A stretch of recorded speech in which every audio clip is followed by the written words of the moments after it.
Hi there, my name is FixFox and welcome back. This is going to be Heroes of Might and Magic 2, and we have a little bit of unfinished business. This is the FHeroes2 edition with Fool's Gold, picking right up where we left off with the previous stream. Now, if you were there in the previous stream and you're here with me again, I'm very grateful for it. If there is anybody who's currently available and you hear any problems with your voice, if there's any problems with the sound and the video, as always, please help me out. I always sure do appreciate it. But for now, we need to dive right in to where we picked up or left off last time. So coming on in here, we just saved this off right here. And here was the ultimate issues that we were dealing with. Whoa. We started off here in the upper right corner as the wizard faction. As you can see, we are currently being invaded here in our hometown of Antioch. We've got two purple players. We have Luna, the sorceress. She's got a couple of these enemy troops that are right upon us. And then Carlon. Carlon and Luna both have some pretty serious knight troops. I'm a little bit concerned about them. They've raided most of what was left over in my starting area. And since then, we have expanded into the west where we took over a few of these barbarian castles. There's not a whole lot left over here, but we ended up going more for Cyclopes and less for our Archmages. You can see that we did eventually get our Ivory Tower, but we are still far, far away from our Cloud Castle. Otherwise, we are hoping to get over to these barbarian troops that we have utilized a little bit in the past. We did spend the time and the crystal to get this pyramid. From there, we sailed south and we realized that there is a massive amount of treasure here that we did not pick up. There were all of the clues. There was some context. There was some chat stories that popped up that indicated to us that, yeah, there is a volcanic island somewhere that is rich in resources, and I completely ignored that and I missed that. If you notice, all of these other islands have sawmills and they have ore pits, and that's pretty much it. We started off with a gold mine, ore, and a sawmill. Here there is an ore mine and some sawmills. I think we've seen just a few. But the point is that this is where we should have gone first and foremost. And while we have made landing here, I don't know how much longer we're going to be able to hold this town. So with that being said, let's go through all of our heroes right now. Halon's our biggest, baddest guy. Look at this. 9 attack, 1 defense, 9 spell power, 7 knowledge. But the problem is we don't really have a lot of spells. The magic arrow is going to do a little bit for us. Otherwise, these troops are not going to hold up, I fear, against some of these better disciplined, tougher enemies. So we have Halon, we have Sarakin the Wizard, who's level 1, kind of setting sail for now. Agar is holding down the fort from this aggression from the purple knights. They are sorceresses, but they have knight type of troops. Vitania was a mistake.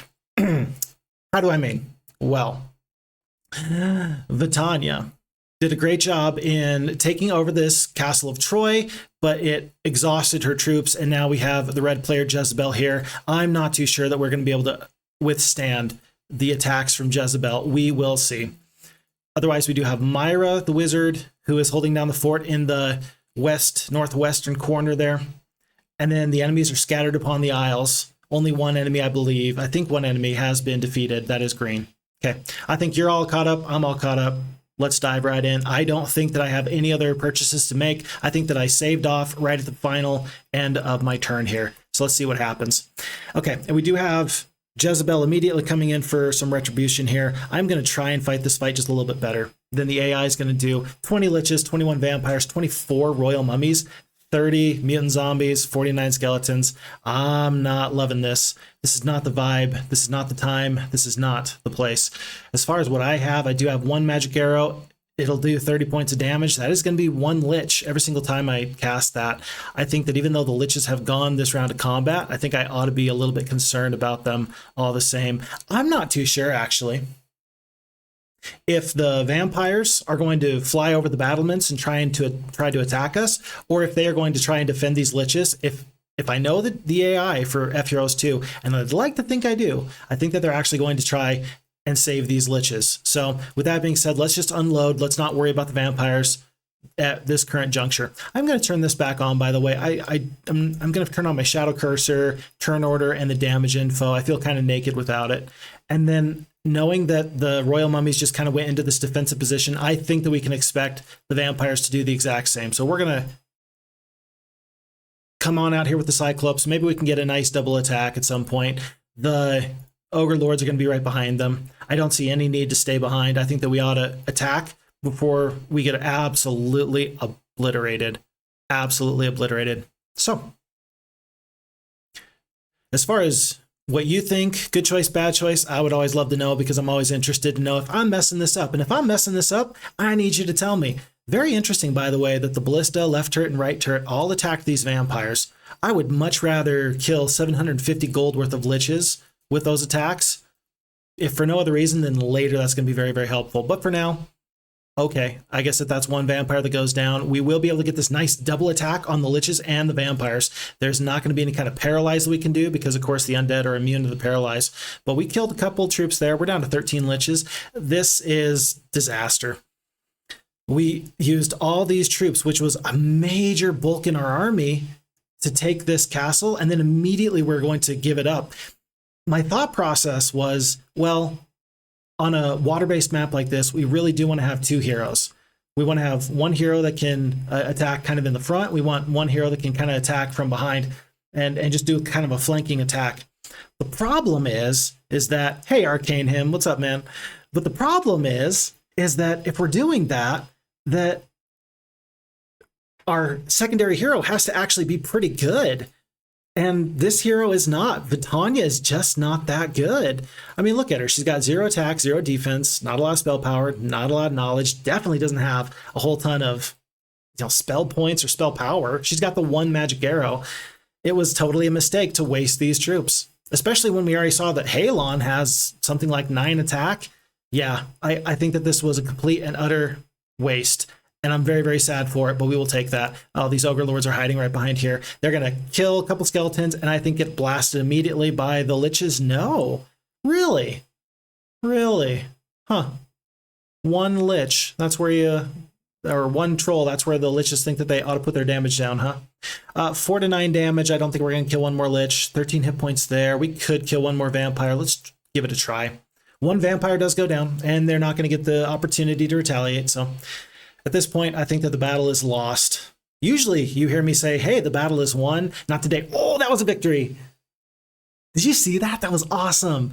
The FHeroes2 AI does so good at so many things. One thing that it's still working on is making sure that the liches don't absolutely blast their own troops into Kingdom Come. We killed 3 royal mummies just because we parked our Ogre Lords right next to everybody else. That feels pretty okay. So that is a big loss. But I think that we're just going to have to take our lumps. We will stomach it, and we'll do the very best we can, given what we have.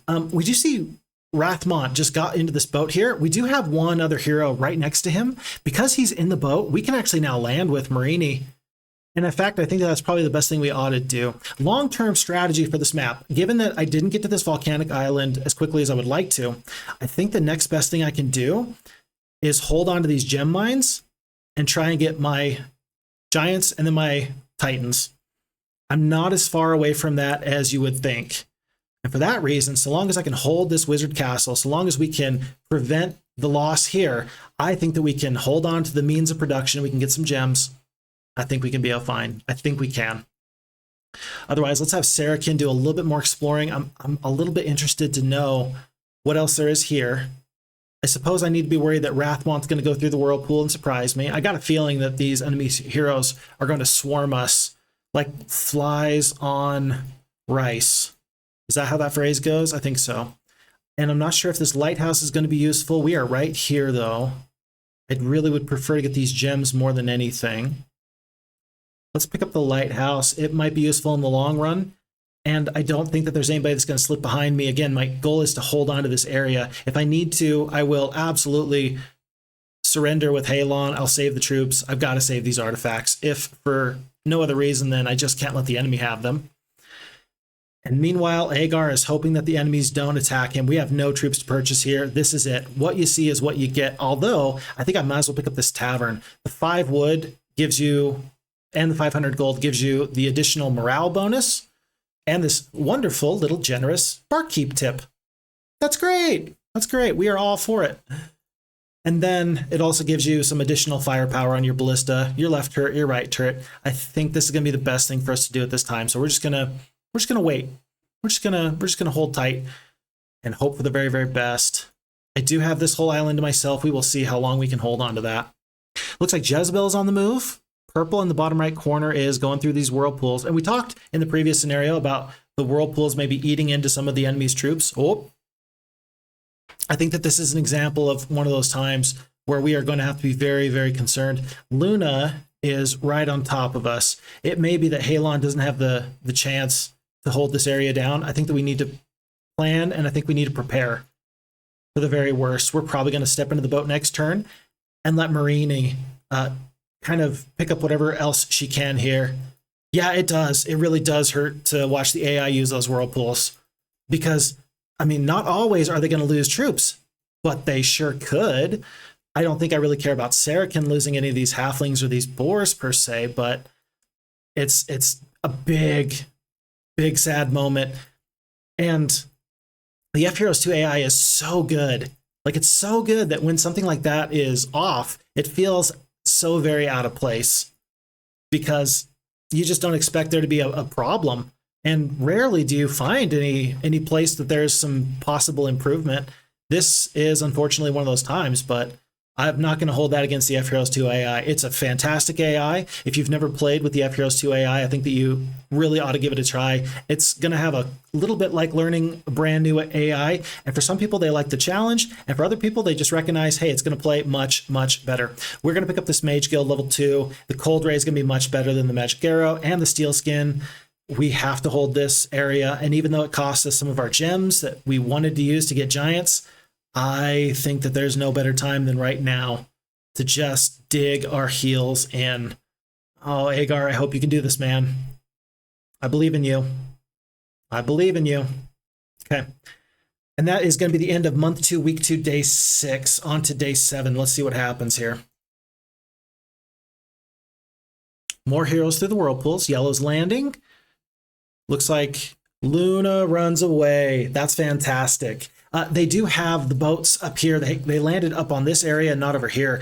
It may be that these enemies, now that they've kind of cleared out this area, maybe they'll get back into the boats and we can just go in and out, back and forth. In fact, perhaps we can pick off Carlon. If Luna can get all the way into the boats today, maybe we can pick off Carlon before too much else happens. And for that reason, I'm actually going to try and put my fastest creature, which right now is going to be the boars. I'm going to make sure that they are the only troops in this army. Just so that way we can be as fast as we can, be in case we need to respond up here. But it's day 7. We are going to get more troops tomorrow. I think that we could probably defeat Luna even with the troops that we have. And does that change my decision with Halon to get into this boat? Does that change my decision? I don't really know. I don't really know. I think that because we have Marini who has landed and we're not being accosted by Rathmont, I think that we can reasonably assume that we can get back into the boat. But I'm going to need about 40 gems total. I think it's probably a good idea just to hold on, just to wait. There are dragons in this dragon city. I don't know about this army defeating dragons. The 22 steel golems, they will equip themselves quite nicely. The rocks, even the magi. But I just don't think that there's enough here to defeat 5 stacks of dragons, some black dragons and some red dragons, and some green dragons. So I'm going to avoid this fight. It would be an absolute shame if I got the Dragon City, but it wasn't enough to mitigate the losses that I had taken. So we're going to wait on that, but I'm very, very well aware that maybe we can get some reinforcements from Dragadoon and we can carry on.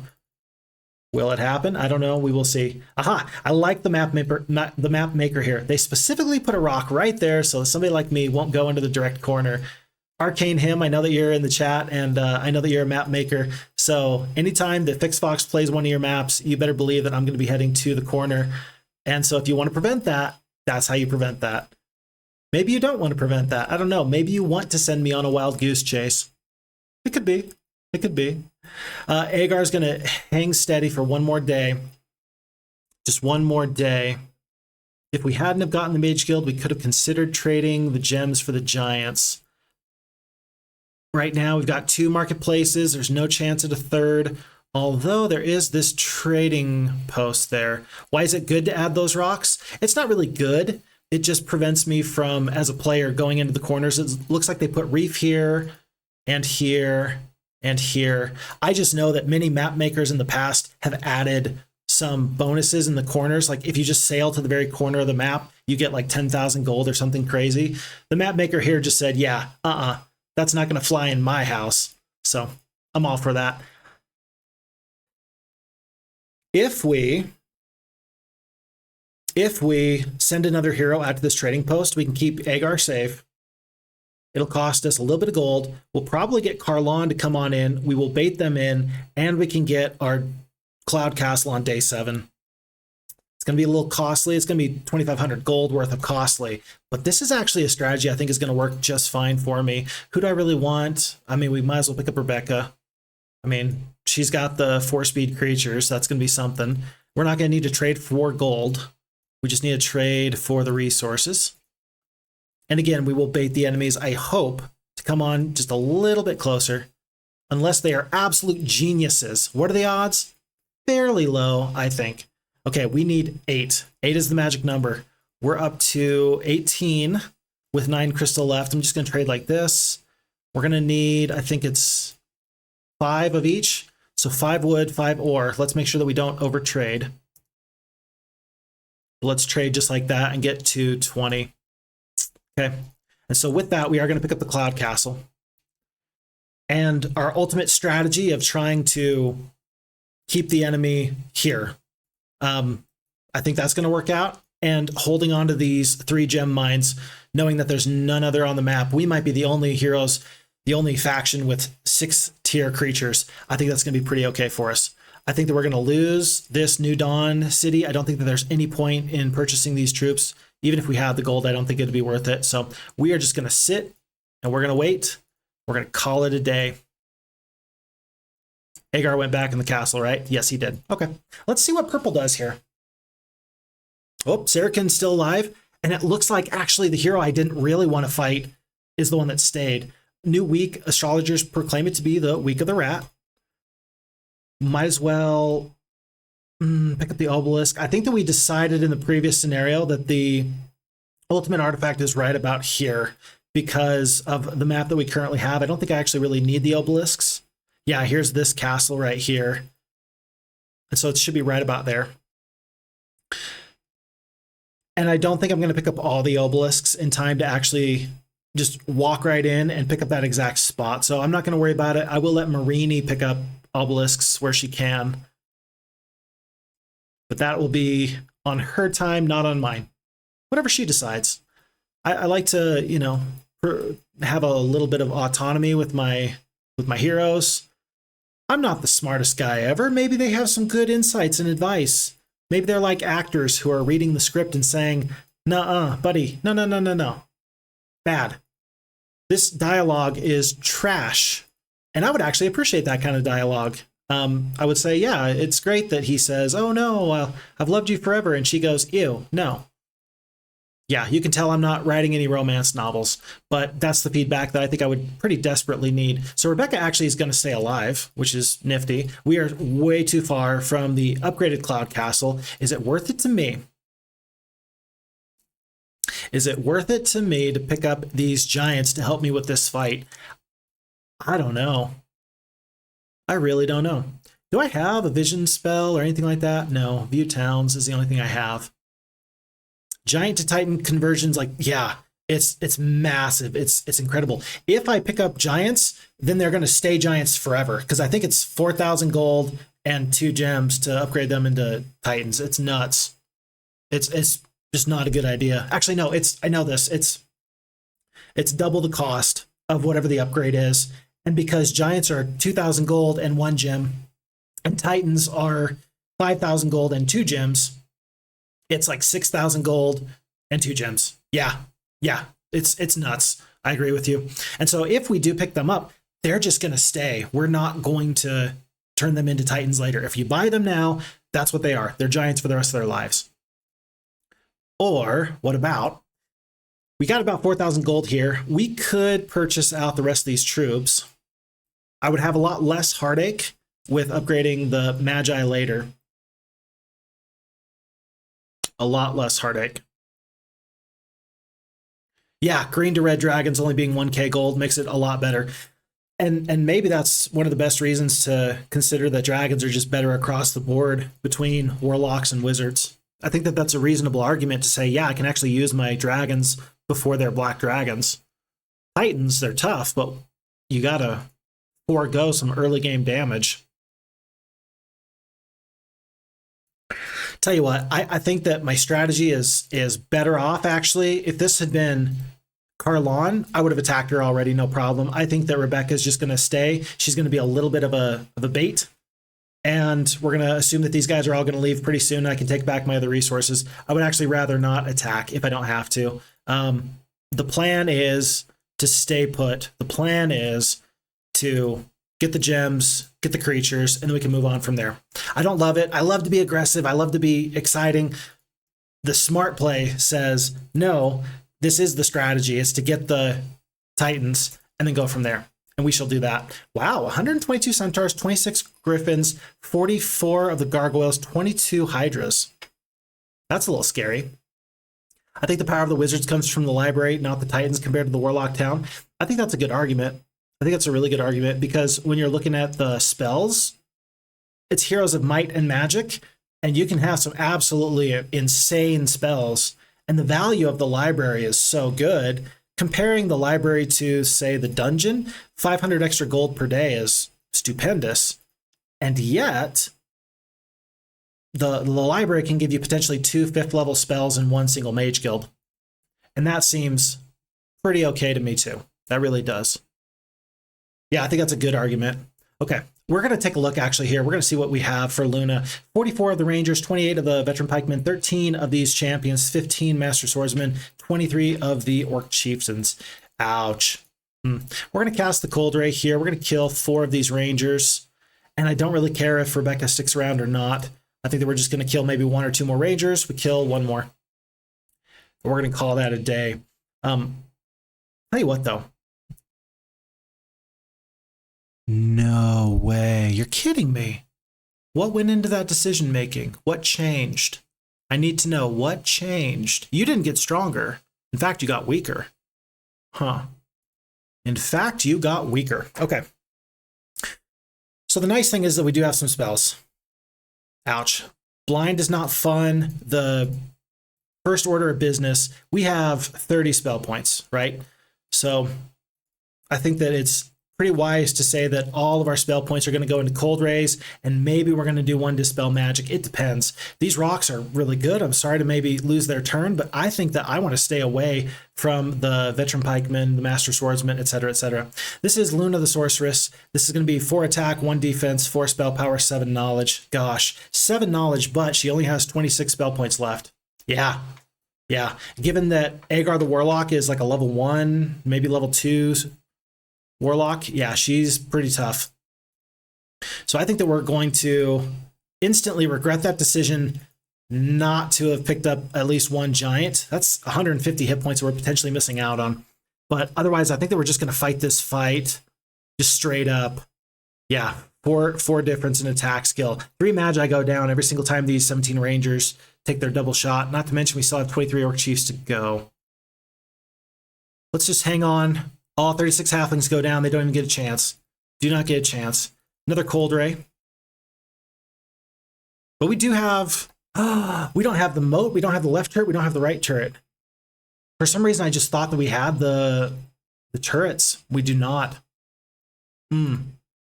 Major loss. Major loss. I would have traded if I had realized. For some reason, I thought that this town was already well upgraded. It is not. 6 to 7 or more Rangers go down. It's going to be a full 7. Yeah, the big stack is now this scary stack of Orc Chiefs, and there's nothing I can do about it. It might be worth it, actually, knowing that we're losing all of our mages. It might be worth it.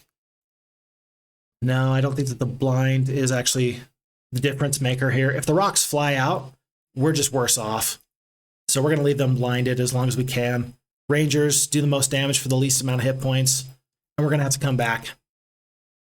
We must come back. And my hope is that this ballista can just keep firing, keep attacking. I can get 2 more Cold Rays off, and maybe there'll be enough damage. Maybe. We'll see how well this ballista does at taking down the enemy's forces. Still 15 Orc Chiefs. Down to 4 boars. We do have a hole in the wall now. I don't want to go out of the gate. I think that right here, right in front of the gate is probably my best bet. We're down to 26 spell points left. There's no way that she's going to let me walk out of this fight unharmed. Down to 11 orc chiefs. And has the ballista been damaging the orcs? I don't think so, actually. I don't think so. It's time to sally forth, I fear. Or is it? I'm gonna skip one more turn. If the ballista is dealing damage to their ranged troops, we're gonna let that continue. Tough. Yeah, no, when you're actually attacking veteran pikemen and stuff like that, that's not gonna help me out at all. Yeah, this is free XP now from kills. I agree, but I don't think the Agar is worth. I don't think he's worth saving, so I'm not gonna even consider running or anything like that. Well, and I don't want to surrender just to keep the experience away from him, and I can't run. So I understand. It feels like the enemy is only getting fed free XP now from kills. Now that you have no mana points, I agree with what you're saying. I just don't think I could stop that, and it's not worth the gold to try and change that up. This is not good. We had a strategy. What happened to the strategy? The strategy was to stay behind and do nothing. That's not going to help now. So after this fight, we're going to have one. We're basically going to have one barbarian castle on the map. Granted, that barbarian castle is going to have Cyclopes, but now there's going to be at least giants on the map, and I expect there to be titans pretty soon. I do. So 39, 12, 4, and 12. We actually killed a lot more of these enemies than we otherwise would have, but now we're in a rough position. If purple actually takes advantage of those giants, which I think that they will very quickly, then we're in trouble. We need to get into the boat like yesterday. So let's get into the boat, and we may see if Halon can do something of a drive-by. I know that yellow is contesting this land here. This is Kastore. He has landed. Marini is probably going to try and head south, maybe hop into one of these boats, maybe into one of these boats. I just don't see the reason just to lose a hero for free. And then Myra is hanging out. Yeah, so Halon the Wizard, level 10, 9 attack, 1 defense, 9 spell power, 7 knowledge. I'd love to get a Cold Ray or a Lightning Bolt on him. He's got some good attack skill. I wish we had some defense skill, and this 9 attack is mostly because of this Holy Hammer. I get that for sure. And then we do have Myra the Wizard. She just has a little bit of crystal generation. That's good for the Cyclopes, but she's a level 1 wizard. And then Marini has some sorceress troops. Don't ask me how the wizard got some sorceress troops, but she sure has those. And then as far as spells go, it's not much. It is bare bones at best. Stone skins, dispels, cures, shields. And then on a primary hero, it is the cure, stone skin, steel skin, dispel magic, magic arrow, and shield. Yeah, 919 is very strong. Oracle on the map. I haven't seen an Oracle on the map. Doesn't mean that there isn't one. But I'm guessing that I'm pretty strong. It's just now that I'm worried that I've given them these giants. I think that we got to get there as soon as possible. We got to get as many of these gems as we can before time is up. And I think that this is actually, that might be yellow's strongest person. Yeah, picking up that Holy Hammer for +5 actually did help us out a lot as far as being strong. We do have some troops here. 41 of the Orc Chiefs. That's not nothing if we can get the gold to support them. So everybody's getting into the boats. We are heading this way. Oh, that was scary. But purple would gladly trade a barbarian and a knight faction castle for 1 wizard castle, and we just can't allow them to do that. Interesting that Astra decided that, oh, Marini wasn't in the boat yet. I thought that she decided that we just weren't worth the time. I would understand if that was her opinion. I just feel sad about it. I don't think we're going to be able to escape. I think that we just waste time and go in the corner. Yeah, a lot of resources in the lava if you can hold on to them. But Arcane Him, I don't know what I can do at this point to keep any of this. I think that my hope is that somebody else will contend with yellow. Red, not so much. Purple, not so much. Yellow, Yellow and purple are the two ones. I need them to fight. I need them to be like two kaiju. I need it to be Godzilla versus Rodan. And I need them to weaken each other so then King Kong can show up and just start going to town on these guys. That's my hope. That's my hope. And that's not actually a bad hope. It's really not. The problem is that you got to be able to hit your marks. You got to be able to take advantage when you can and where you can. I'm going to do a drive-by here and just hand off the troops from land to the boat as soon as I can, as well as I can. But once again, we don't have a lot of gold. 2,000 more gold left. Is it worth it to me to wait one more day? I don't think so. Day 3, I think we got to get over here as quickly as possible. And we're not going to be able to... Actually, no, we are. We're going to be able to do something nifty. Here's what we're going to do. We're going to have Halon go to here next turn. And then Marini, if she's got no 3-speed steel golem, next turn she should be able to reach there, and she should be able to do the handoff. Yeah, that'll be an additional 200 movement points. She has 1,100 now. She will have 1,400. We're going to wait one more turn, purchase the troops, and then go from there. As far as easiest castles to take, it's not red. It might even be the snow castle to the south. There's one other warlock castle here, and then the sorceress castle. We've seen phoenixes. Never mind. We're staying far away from them. Nope. Not going to do that. Back to 1,200 gold a day. And then we're just going to have to figure that out. Okay, we have just a little bit of movement points left. I really think that we kind of need to hang our hat on this fight. And I don't feel bad about that. I don't feel bad about doing everything we can to reclaim our giants, because if we can do that, we're going to be okay. I really think so. Best troops here. Steel golems, there's a lot of hit points there. And knowing that we have at least a magic arrow, at least we'll have some magical damage we can do with the 9 spell power. I think that you want the hit points so you can make sure that the fight goes for a long, long time. That'll help us deal with 2 giants. So we're going to hang on to these orc chiefs, and we're going to keep the magi. I think we're going to keep the magi. And then Myra's just going to hold down the fort while Halon sails directly into the teeth of the enemies. I think they're going to see us. And I wish I could land right here so the enemies can't get back into the castle. I don't think I could stop that, though. I think they're going to see us, they're going to turn around, and they're going to come upon us very, very quickly as yellow takes over all of this. The longer that Kastore does not take over these gem mines, though, the better for me. Let's see what purple does. Okay, so Marini goes down. It depends on which hero that is. If that's Luna, it is. Then we're in for a rough fight. I think that we knew that before anyway, though. I don't think we can forego our giants. 4 giants.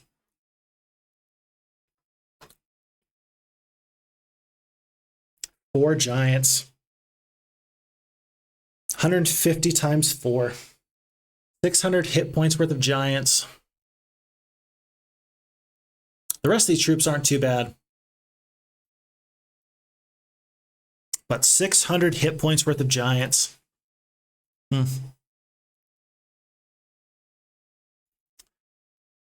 Winnable or not?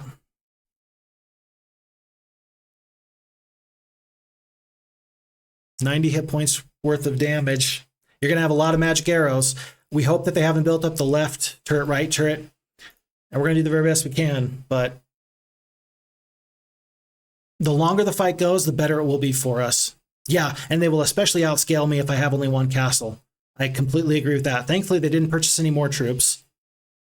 Yeah, this is the fight. I think the AI is going to say that we lose. I think that we be as smart as we can, and we try and make the fight go for as long as we can, and we win anyway. Yeah, so the AI, without any spells, is able to bring down 3 giants. You better believe that we're going to do better than that. Better believe that we're going to do better than that. They've got no range damage except for those orcs. I think we can win this. Let's make this happen. Okay. Yeah, down to only 11 orc chiefs. It's just these giants, and then left turret, right turret, and the moat. Oh, the champions are actually coming out to play. That's interesting. I think that because the giants are going to take at least 2 turns to get into the fray, I think that we use a magic arrow right now on these troops that we have to deal with now, more so than even dealing with the blind. I recognize that we have a dispel. I recognize that the 7 cyclops can do a lot of damage. I think that the 90 hit points worth of damage I immediately regret that decision. Yeah, maybe I can kite the giants with the rocks. I agree with that. Will they stack blind on all the units? They probably will. I think that if they're smart, they'll do that. I don't mind though doing as much damage to these champions as possible, because we just took out 9 champions, more so than dealing with these Orc Chiefs. The champions are their highest attack skill unit, more so than the giants even. And so I think that we're gonna just be happy with what we got. As long as we can keep rocks and steel golems alive, I think we're gonna be okay. And I'm not gonna waste time with these Orc Chiefs. We can fly over and deal with them at some other point. We just need to start bringing down these giants, 100%. Master Swordsmen are next because they're right here. Giants are a 4-speed creature, so they can move 4 tiles at a time. 4 tiles at a time. Because we've got this golden bow, we don't have to worry about the penalty for attacking troops over the battlements. I do want to spend one of these shots from these Magi, knowing that the Master Swordsmen are kind of tied up with these steel golems. I do want to shoot down these Orc Chiefs down to 3. But yeah, you can see with the 4 speed, the giants are actually fairly slow. They're still going to take another 2 turns to get into this fight. And maybe if I attack with the steel golems in this direction, maybe I can keep the giants stuck in a little bit longer. I actually like that. I like that a lot. Okay. We're in a little bit of a bind here. Is it time to let the Cyclops get the Dispel, or do we just keep stacking the 90 points of damage? If we allow the enemy, if because of this choke point, I think that we can allow this fight to develop and the AI can continue to blind me as many times as it wants. I'm always going to have at least one person that is available to fight and do damage. Because right now I have 1, 2, 3 troops that are still awake or not blinded. If that number dips to 2 or less, I think that you have to start using Dispels instead of magic arrows. I think you must. But the enemy is blocked off here. So long as these steel golems just get tickled by these veteran pikemen, I think we're going to be just fine. I think that we kill 2 to 3 of these Master Swordsmen right now. We kill 3. I'm expecting 1 more blind. That's actually an interesting blind. That's an interesting blind because they're not going to do much else. They're not going to come out and get me. I think that we spend the magic arrow actually to unload. In fact, it may be that the veteran pikemen next turn are going to attack and break that blind. Yeah, I think we're fine with magic arrows. I think we are. Yeah, and if you break the blind yourself, I am so okay with that. I will take the reduced damage on the retaliation. That's not a problem for me. It's time to just overwhelm these guys using our high attack skill shooters to deal with these giants. That is not too bad of a lightning bolt, actually. That was 62 points of damage. Why 62 points of damage? Lightning Helm, halves damage from lightning spells. Pretty good. I bet she's not going to do a lightning bolt again. I bet that was the last time she's going to use a lightning bolt. 40 hit points worth of damage. We can kill this one giant. Let's give it a shot. We do. And look at those losses. That is perfectly fine. 11 steel golems, 1 cyclops, and the 4 magi. That is terrific losses. That is thrilling. Now, we lose the giants. We're not going to be able to turn them into titans. But we're going to keep the bulk of our troops now. We're going to reclaim our island, and we're going to be able to put up at least some kind of defense. And now we're going to have at least a cold ray instead of a magic arrow to help defend ourselves with. Huge fight. I'm sorry that the enemy ran, but I think that given everything, we're going to accept that. We're definitely going to take this +1 to our attack, though, and we're definitely going to get the advanced luck. Other than that one snowy terrain, the pathfinding is not going to be that useful for us. Okay. And Carlon better run. I think that because I can't reach her and I don't want her to backdoor me and then have to fight this fight all over again, I think that we stay. I think we wait. And I think that we start to build up where we can. Sarakin, I don't think I need to pick up this elemental ring. We're not going to be doing any summoning spells. And we're just going to wait. Whew.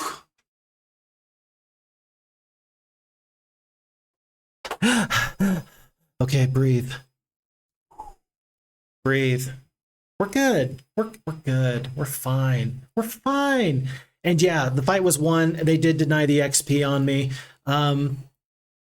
We're about, another 1,000 XP away from our next level. Yeah. Okay. I really want to get this gold mine. We're going to wait. And then Myra, is just going to hold on tight because here comes Rathmont. I don't think he can reach her. Not when he has the lots of orcs. I think we're going to lose Dragonoon, and I'm very sad for it. But giants and then titans are going to be the way that we win this map. It's not going to be pretty, but I think we're going to do it. Okay. And now we head out for Karlon. We will ride her down because well, it's going to take me 3 turns to get there. I should have moved my 3-speed steel golems back into the castle. That was my mistake. Okay. But I am going to take all these troops with me. I don't want her to turn around and get any kind of surprise on me. We do have full spell points now. That's great. But it's time to just reclaim what is ours. And I'm not going to waste the gold on any heroes. And I'm now faced with the decision, do I waste the gold here? And I consider it a little bit of a waste. Do I care if yellow gets this castle with these troops? I do, of course. But they are going to dump all their gold into these troops, I think. And so because I think that they have better uses for their gold, I think that we need to just wait. I think that we forego Dragonoon. I think that we let it go, knowing that this is not a win condition. Our win condition is over here. Yeah, I think so. Okay, real quick right now, we have no sawmills, no mercury. We have 1 ore mine. We got a little bit of crystal coming in, and that's it. I'd love to pick up at least everything that's here on my island, and we'll go from there. And Myra, you've been awesome. You've been fantastic. I don't want to lose that crystal. I did not think that we would have to worry about losing her. That's a huge artifact. That's a crystal mine in your back pocket. That's resources you can trade for gems. It's pretty big. Big deal. Okay, well, it's day 7. We can't stop them. Any troops we purchase are just going to be theirs for experience. I think that we call this fight and we just let it go. Just let it go. On to another day. Sad. I'm sad. She's been a good hero too. 4 of the Minotaur Kings, 34 of the Orcs. They got bad morale. That's good for us, but really the only reason I'm just going to fight this for 1 second is I'm going to make sure I use some spells. Oh, we don't really even have any spells, do we? Let's just Stone Skin. And then we're just going to hit Q. I don't think we need to look at that fight any longer. Oh yeah, stats on the enemy hero. I should have looked at that. My apologies. I think that this is one of the things that I need to, where I get a lot of benefit out of having the opportunity to stream and to have people in the chat, is I get to slow down and I get to be better when I'm making my videos, because there's some little things like that that if you don't get the reminder in the moment, you're going to miss it. And so please continue to ask me those things and say, hey, I want to check out the hero stats. I want to check out whatever. Sometimes I do a good job and sometimes I do a terrible job. So I'm all for improvement and I need your advice any chance I get. We are going to ride down Karlon. I think that's more important than 2,000 gold from the gold mine. I don't want her to get into the boat and run. I don't think I can do both. And I think that we're going to wait and see what purple does. My hope is that if Karlon is no longer up here to the north, then the AI will turn their attention to some of these other enemy heroes. That's my hope anyway. 1 steel golem. Let's try and make sure that these enemies don't flee. We've got, again, the cold ray. I don't think it's going to happen with 48 of these battle dwarves. I don't think it's going to happen. At least I'm not sure how it could happen. Let's kill all the peripheral troops. That's going to be 1 cold ray. And then the peasants. And we will see. We will see what the enemy does here. 44 spell points for Karlon the Sorceress. 1 attack, 1 defense, 3 spell power, 6 knowledge. Where are they getting all of this knowledge? Really, it's because they're sorceresses and they spec into the knowledge stat before anything else. And so that just means I think that she's just fairly well leveled up. But we are even more leveled up. For example, right now, we're going to do 104 to 208 damage with these 13 rocks. We're going to wait for a second, but I'm going to keep that in mind so that maybe we unblind and we, I don't want to say backdoor, but we envelop these enemies. That's not the way you do it, by the way. Can't use the cold ray because, well, not reliably anyway. These battle dwarves are going to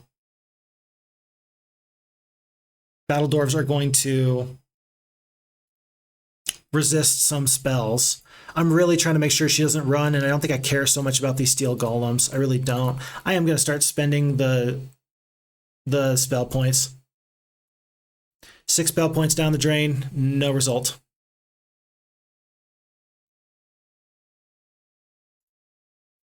And I'm just going to continue to skip. Because she's only got the 3 spell power, she's up. Yeah, it is pretty unlucky, but I knew that going into it when it happened. I think that the rocks are going to be unblinded next turn. And I actually think, we're going to back off. We got him. Ladies and gentlemen, we got him. Do we have a haste? Do we have a slow? We do not. We've got a cold ray. We've got 7 cyclopes in a dream. We could kill them all. We're going to wait to see if we need the spell or not. No, 20 hit points. We'll kill one right here.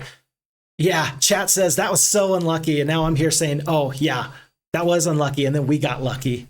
And so we'll take our luck. That cost us 3 more steel golems to win the fight. That gives us the experience. And then whatever artifacts Carlon has, I'm guessing she doesn't have a lot. She has nothing, and that's okay. We'll take the expert luck. Tremendous. And we still get our gold mine here because of the way that she pathed. So excellent. Thrilled. I'm all for that. Okay, and remember, we do have this trading post here, so even though we're not getting any gems in right now, we do have a way to get some gold and some of these basic resources turned into something useful. So let's pick up this. I don't know, actually, if we picked up this Tree of Knowledge. Because we just leveled up, we're going to see what the cost is. Upon your approach, the tree opens its eyes in delight. On adventurer, allow me to teach you a little of what I've learned over the ages. That's a free 3600 experience. Because we waited, it turned out to be worthwhile, and it doesn't cost us anything whatsoever. We're definitely taking the ballistics. Given how much we've been using ground-based troops, I think that that's a no-brainer there. We've already picked up everything over here, though. Oh, no, we still have a gazebo over here. That's pretty good. Yeah, free trees are the best. 1000%. I am so much in agreement with you. Because if you have to pay 10 gems, we never would have gotten that tree. Not in this scenario. There's no way we would have picked up that tree. But free? I mean, we're talking about free? Yeah, we're talking free. I am all for free. I should probably pick up the sawmill first. It's going to take us a while to get anything else around here, but it's going to take me 3 days to get here anyway. So I might as well just go in this range. And we're gonna speed these turns up a little bit because really we are sequestered to this little island and there's nothing else for us to do until we're able to get at least a few titans. We do have 3 giants right now, so if the enemy pops out and really wants to attack us, we have a chance that we can be put under some serious duress. But I think we're going to be okay. There's no whirlpool right over in this area. The closest one's over here. You would have to get out of the whirlpool and land right here next turn or this turn for me to really be in a major way, in a major hurt. Okay. Lots of knight castles on the map, lots of barbarian castles on the map, and with just the wood and just the ore, those are going to be pretty good for a lot of these enemies. We're gonna be sad. We're going to be sad. We're going to need a little bit of this ore here. Might as well trade all of this now because we have sawmills. We have everything else. We're going to get to the gems necessary now, plus a little bit for titans. I don't think that crystal is going to be that much more useful, but I want to keep just a little bit in case we do come across some other cyclopes. Is 3 enough? No, because you can find 4 per week. Is that the growth stat? I think it's 4 cyclopes a week. And I don't want to trade, so 5. That would leave me with 3. But I will trade the mercury because I don't think we're going to run into that many phoenixes. Phoenixes are on the other side of the map, so we're not going to worry about them. And on day 7, we don't have a lot of gold, but we will be able to at least get our upgraded cloud castle. And then we just have the monumental task of paying for so many titans. What do we need? Oh, that's right. We traded enough ore that we'll have to get that next turn. Now that I'm looking at this, though, is there any chance we're going to pick up dragons anywhere? There's a chance. I just don't want to trade all of my resources just in case I come upon one dragon, or say you go to the Dragon City. It seems like a bad idea to trade for everything. It does seem like a bad idea. And so currently we've got 9 wood, 2 mercury, 4 ore, 3 sulfur, 8 crystal, 25 gems. 25 gems. We do need one more gem, don't we?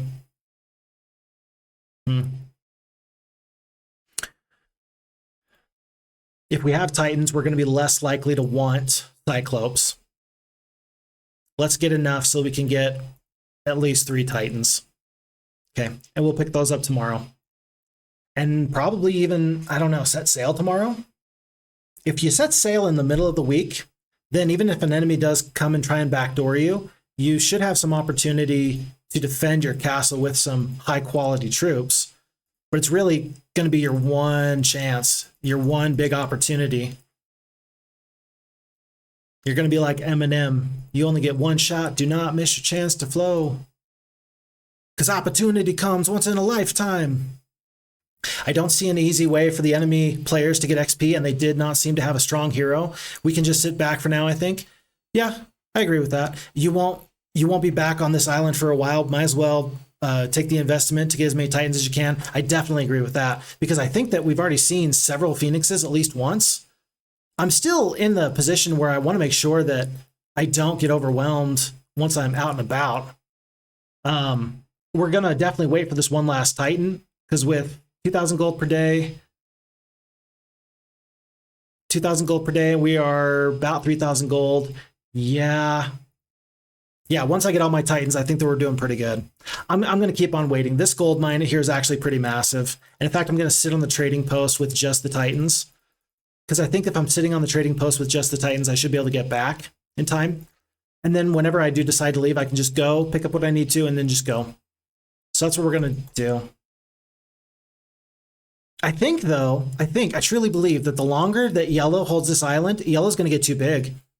Because they've got Phoenixes. We've seen that they have Phoenixes. If they bust into Dragons as well, we are just done. I'm going to stay here until I got at least one more Titan, but not much longer.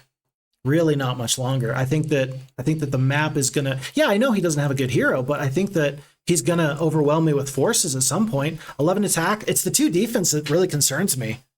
2 defense is not enough to withstand the damage from, a whole ton of creatures, not to mention... Titans are just as vulnerable to a lightning bolt as anybody else. We do have the lightning helm, but you know what I'm saying. I think you're totally correct. Another hero to snipe Isle with all the mines. I like that idea. I like that idea a lot. I like that idea a lot.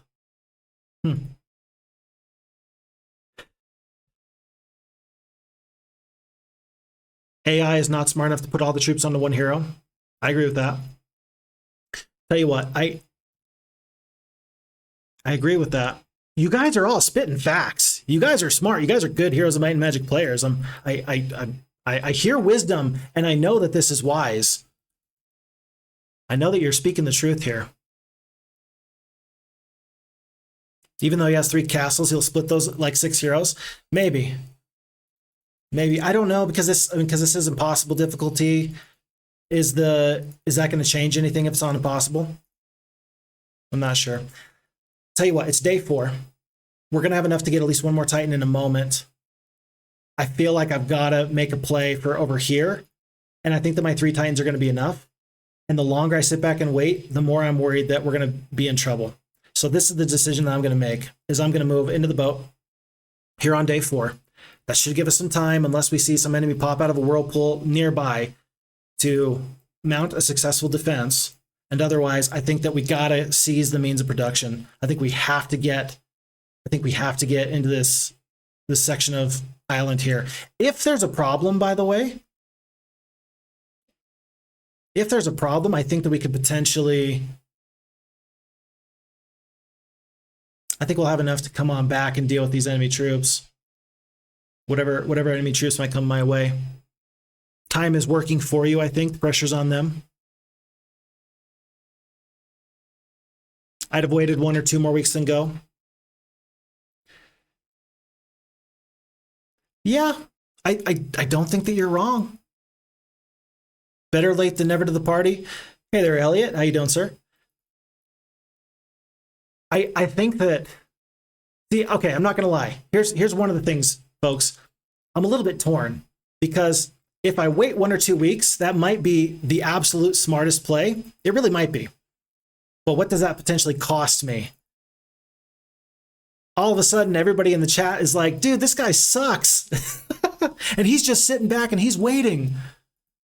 We want to see aggression. We want to see excitement. And it's so hard in a strategy game to have a good strategy and to balance strategy with excitement. Now, should I care what you guys think? No, I really shouldn't. And yet, I got to tell you, a part of me does. A part of me totally cares what you guys think. I'm just saying, I care.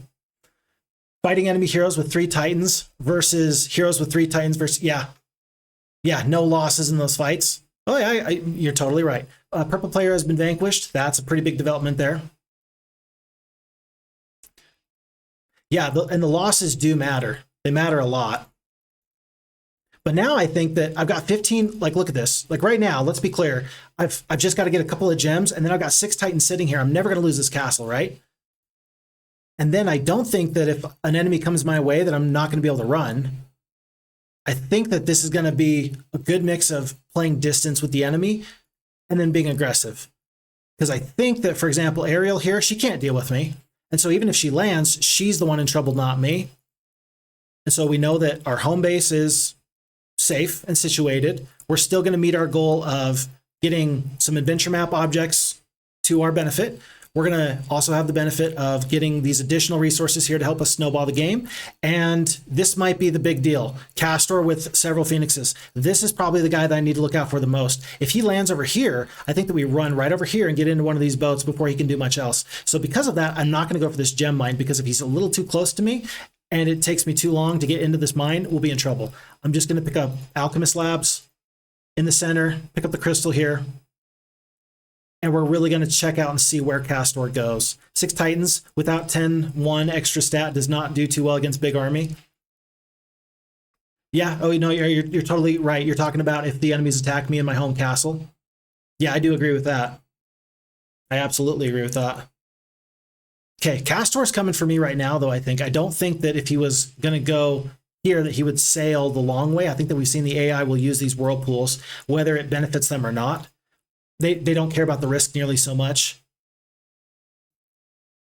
And for that reason, I think that we're waiting. I think to see him land here. If he sails right on by, that's going to be pretty bad. But I think I can get him to land over here. I'll hop into a boat over here, and then we can get back home. And at that point, after we pick up all these titans, we're going to be fine. We're going to be fine. It's going to be great. It's going to be fine. It's not fine, by the way. I know it and you know it. We both know. We all know it's not fine. Okay, but we are officially safe. He's going to pick up these gem mines and the gold. But even so, that gold mine we've held for six days now. Something like that. These gems, we had no gems. We're going to be up to at least 7 or 8. I think it's going to be okay. And now with it being day 1, tons of income, tons of resources. And we get Week of the Boar. Did you guys see that? It was Week of the Boar. That seals our victory. Fix Fox does it really? Yeah, maybe not. Maybe not. I think I'm so confident at this point, actually, given that his main army is here. I don't mind landing. The only problem with landing here is that we might get stuck, but I think I'm to the point where I might even consider getting another hero with this free boat and sending the Titans out with me. Because this army, actually this army is kind of tough. Level 4 Wraithmont, 1 attack, 0 defense, but he's got the 5 spell power. We've already seen how a couple of magic arrows can bring down giants and titans. I think that now is actually a good time to just be smart and do what we talked about. We were able to meet my objectives of getting out onto this map and clearing out some of these treasure troves and playing it safe and getting lost more titans. I think that now is a good time to exercise some discretion. I think so. Yellow is coming on back. There's 5 titans just in a huge stack. Boom. And I'm going to pick up Mandigal. I'm going to give him just the boars, and he's going to trade for some more gems. And if I don't send any other troops out in this wave of creatures, that'll be okay. It's not going to be, simply relying on titans is not the very best thing. You'd love to have those supporting troops, but I think we're going to be okay. And I think that we must make a new decision here. And what's the decision? Where do we go? Okay, to our west, we have barbarians. To our immediate south, we have red necromancers and warlocks. To the far south, we have knights and barbarians. And then in the snowy land, far, far away, we have warlocks, who I feel like are getting close to dragons, and Timber Hill, that I know has the second strongest creature at the moment on the map, which is the Phoenixes. Probably debatable whether or not that's stronger or weaker than Bone Dragons, but I feel like this is our next biggest threat. And the only problem is that it's so far away from our hometown. It is so far away from our hometown. And so as far as, what choice do we make next? We have this army. We probably need to be pretty decisive with how we exercise these troops. Where do we go? I think that it may depend on if we can catch these enemies out with their few Phoenixes. Real strength of Bone Dragons is their cost efficiency, easy to mass. Yeah. Put red out of their misery. Yeah.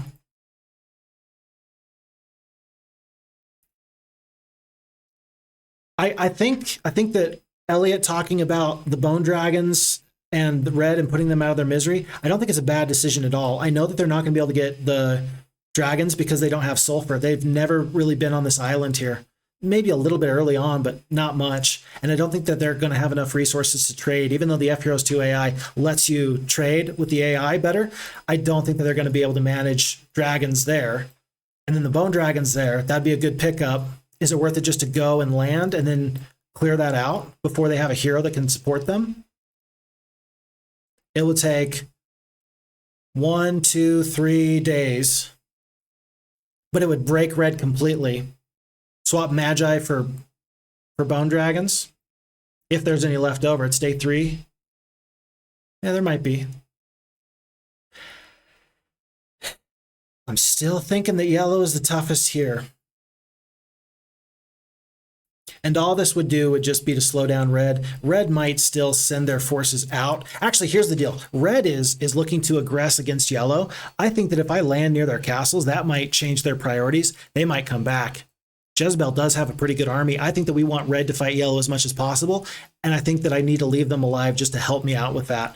I think I can still beat everybody on this map, but I think that I need to let red live so that they can deal with all this. And we'll come back here later. If we see them buy a boat here and sail my way, I'm going to be very, very sad because I'll say to myself, I had the chance to squash the little cockroach and I didn't take advantage of that while I had the chance. And I think that we'll all realize that Fix Fox is very sad. With good reason. With good reason. We do see, yeah, it might not be a good idea because of the -2 morale with the Bone Dragons. We are already mixing troops a little bit here because we got the Wizards and the Barbarians. So I see that being a pretty reasonable reason not to do that as well. If I had leadership, that would be specific. Oh, I do have leadership. Then again, I think that there's Phoenixes here. If I can get Phoenixes in my army, I'll be feeling the absolute best. Once again, I'm going to sit here on this trading post. It feels so wrong to have only 2 heroes, but I don't see a better way of doing this right now. Red is pushing back into yellow. Ariel is probably going to disappear through this whirlpool in just 1 second, I'm guessing. I'm guessing Kastore's not going to land. But while the troops are away, while the heroes are away, this is our opportunity. Red does land. Excellent. Red does land. And who is that yellow hero that just landed outside of their sorceress castle here? That's going to be Ariel. So she did make it all the way back home. They're going to have a hero that can support these troops. We're going to have to wait and see with our crystal ball just how good she is. Day 6, we're almost up to a new set of Titans. We do have some resources we can potentially trade. That is interesting. They just picked up dragons, or at least they cleared out the dragon city so that they can pick them up later. That's pretty darn interesting. And thankfully, there is a place to land. Can we land this turn? Did she stop us from landing? Yes, she did. Unfortunately, she's going to have 8 Phoenixes and probably 11 because we're not going to be able to attack her on day 1. Landing right there with those boats turned out to be pretty strategic for her. We could call that unlucky. I think that we're just going to accept that that's just kind of the way it is. Jezebel did a good job. They took out Blood Rain. I hope that that takes some of the pressure off of me yet again. And red continues to play the spoiler. Red, I don't think is strong enough to beat either me or yellow, but they are strong enough, I think, to play the spoiler. I think that this is probably their primary castle. I think that this is going to get all these defenders, and then we'll have to roll into Atlantium next turn. And then I'm hoping I could just hold on to this snow castle in just a little bit. The snowy domain. So we went from 8 phoenixes up to 12, 56 grand elves, 14 unicorns, 12 phoenixes, 69 of the dwarves. Nice. And 21 of the greater druids, 30 spell points only. She's level 1. This is going to be an absolute stomp. She has no chance against us. Let's make sure that we have no other final changes. I'm actually wondering if we should split up these magi, or rather dismiss the magi, just so I can have 2 stacks of titans. I don't want to have to deal with blinds. And the value from 2 magi is not going to be that good. I think that we're going to actually dismiss the 2 magi. Yeah, we're going to dismiss 2 magi, just so we have a split stack here. If I had looked into my crystal ball and seen into the future a while ago, we could have prevented losing those 2. Oh, they are unaffected by blind. You're right. Those 2 magi, that would have been ideal, but this is just going to have to work anyway. Okay, we're going to fight this fight. But yeah, you're right. Titans are unaffected by the blind. They're unaffected by all mind spells. So that's going to be blind, paralyzed, etc., etc. There goes 1 Titan, huge stack of phoenixes. 10 are here. 56 grand elves, 21 of the druids. The only thing that I'm worried about is this. I don't think that the cold ray is going to be that good. I think that the steel skin is going to be really the best thing for me. I think we're going to steel skin this stack that's already taken some damage. And I think that we have to defeat the phoenixes more than anything.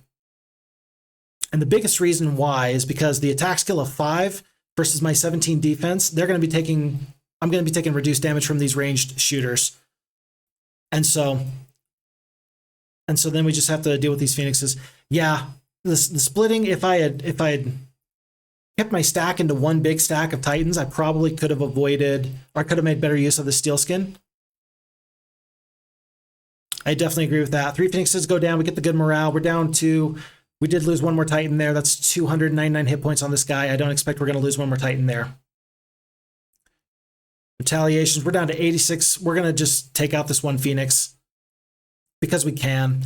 And then, knowing that the unicorns are heading out, I think that we're actually going to get into the grill of these grand elves.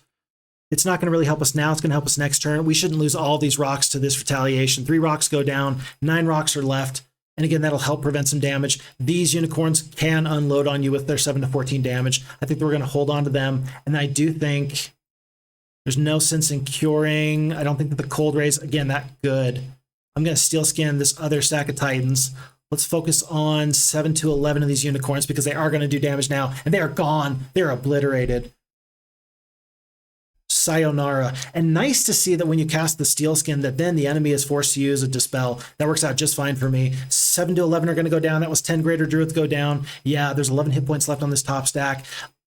Ugh. Ouch. That is going to be 1 more titan that is going to go down. I don't think we can help that. I don't think that we can stop that other titan from going down because left turret, right turret. Oh, pure for 45 hit points. Let's check. Let's check. Turn 2. Left turret 6 damage, right turret 5 damage, ballista 10 damage. A cure will do it. A cure is going to be enough hit points to actually matter here. We're going to have to immediately attack these grand elves. We're going to have to hope we don't eat a lightning bolt, but that's going to again force some other damaging spell, and that will be better for us. So let's kill most of the grand elves now.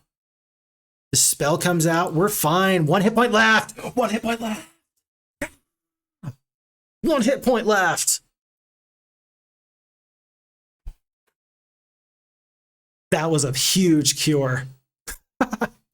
That's massive. That might save 1 full Titan. That is incredible. That is some delicious, delicious RNG. I am a fan of everything that just transpired. Whew. Hopefully we can kill all these grand elves. We are just shy. But you know what? It worked so well last time. What do you think, folks? What do you think? Should we do 1 more cure? I think we should do 1 more cure. And I think that we should hope that she doesn't spend the time to do some kind of a lightning bolt a cold ray. I think that they just might. But at least we've given ourselves some serious breathing room. I cannot in good faith spend all 5 Titans on this one elf. I'm going to have to hope that there's no damaging spell that comes out here. Massive, massive, absolutely massive. You guys are geniuses. Well done. Who said that? Steel skin and cures for the win. Elliot, I see you, baby. I see you. You guys are giving me some of the best strats ever, and because of that, we saved 1 whole Titan. We went from 4 Titans lost down to 2. Arcane Hymn, Elliot, Rise to Ruin. Guys, I appreciate all y'all here. Kicking ass and taking names. Alrighty. So, 2 Titans and 13 rocks, but that was 13 Phoenixes we just overwhelmed.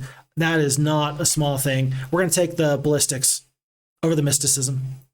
And now we have one more huge opportunity. If we can save this castle for one more week, then we should be able to get some Phoenixes into our army, and then I think that our victory will be assured. Yellow is rich? Yeah, yellow is so rich. So rich. No units to grab. I'm wondering about this Warlock Castle over here, though. Happy to see the Summon Boat. Happy to see the Blind and the Cold Ray and the Slow, even. These are some tremendous spells here. That's a big Mage Guild there. I think that we head immediately north, and I don't think that they're going to backdoor me. And even if they do, I got to go through yellow at some point anyway. It's going to be interesting to keep an eye on their other heroes. I thought that they had a couple more heroes. We're going to have to keep an eye on it. Maybe, oh, they landed. Wraithmont went through the Whirlpool and then is trying to fight red over here. Yellow is fighting a war on 2 fronts, but we just took their best and biggest castles. Thrilling. I'm stoked. Okay, just to make sure that I don't mess up somehow and forget troops over here, I'm going to do this now before anything else happens. Whew. Breathe. Everybody breathe. Okay. And now nobody's going to surprise me and just backdoor me, which would be wonderful. One interesting thing, though, is that we've mentioned that we know that the ultimate artifact is over in here somewhere. I'm thinking it's right about here, but there's no guarantee. It'd be kind of interesting if they started to dig for it. That could be a little bit of a game changer. But I think that the enemy is just a little bit too busy dealing with other stuff right now. If they took the Dragon City, that might be Yellow's only ticket at this point. Yeah. And I think that we're actually going to head up with another hero now to the yellow area, to the big volcanic terrain, simply for that reason. We know that they're rich, and we gotta pick this up for ourselves. Our main hero is busy doing other stuff. I think this is gonna be the very, very best thing for us, to send one kind of gopher hero, land, get a little bit lucky, avoid some enemies, dodge them, and then we can clean up everywhere else. Big pickup with the advanced leadership. That's a big pickup. I'm thrilled for that. That's great. Okay. And then I think that as much as I care about ore and sawmills now, I think I prefer to just get into the water rather than wait for the Phoenixes. All their heroes are over here. This is where the party is. The party is all right here. Now, Kastore's up there. What is Kastore doing? He's a little bit outside of his backyard, I think. And will he come back? I think so. They do pick up, is that the hero? No, that's a different hero. That was not the hero that we defeated. We defeated Ariel right here. Baron Samedi, aka Flint, is going to head up north. And unless the enemy comes through in the Whirlpool, then we should be able to land. I think that there's only one hero in the water. I'm guessing that Wraithmont's actually going to exhaust his troops trying to get to this Whirlpool if he can possibly help it. If he could possibly do that. I didn't actually check in here, did I?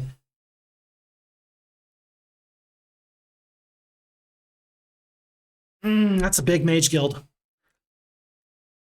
You take the castle and then you don't take the time to step inside. That's a pretty big mistake. Hey, Arcane Hymn, appreciate you, man. Have a great night's sleep, bro. Yeah, I don't know about that. Do I need to go back for those spells? Am I going to wish that I had an anti-magic? Maybe. Am I going to wish that I had a cold ring? Maybe. I think because it's day 4, we're going to spend the time. We got to pick up cold ring, anti-magic, disrupting ray, blind, slow, bless. Yeah, there's too many good spells here for me to just ignore. I think that this is the best possible decision I can make. So it's going to cost us some time. And now I'm wondering if I'm going to leave before the end of this week or not.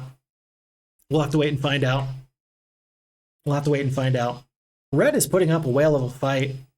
Oh, there goes Flint, as we discussed. +2 on the ore. And because I'm now to the point where I'm planning on leaving here with Phoenixes, I'm just going to pick up the sawmill, and I'll probably hire another hero just to ferry troops into the boat for me on day 1. That way I can get the most movement points possible. So day 6. Tomorrow's day 7. Might as well hire another hero.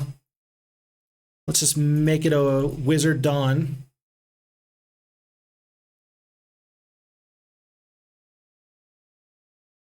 No, small map, only level 1 and 2 guilds. For those of you who don't know, so Elliot just said no, level 1 and 2 mage guilds only. No 3rd level mage guilds. That's because that's how he plays. And I respect the play. I really do.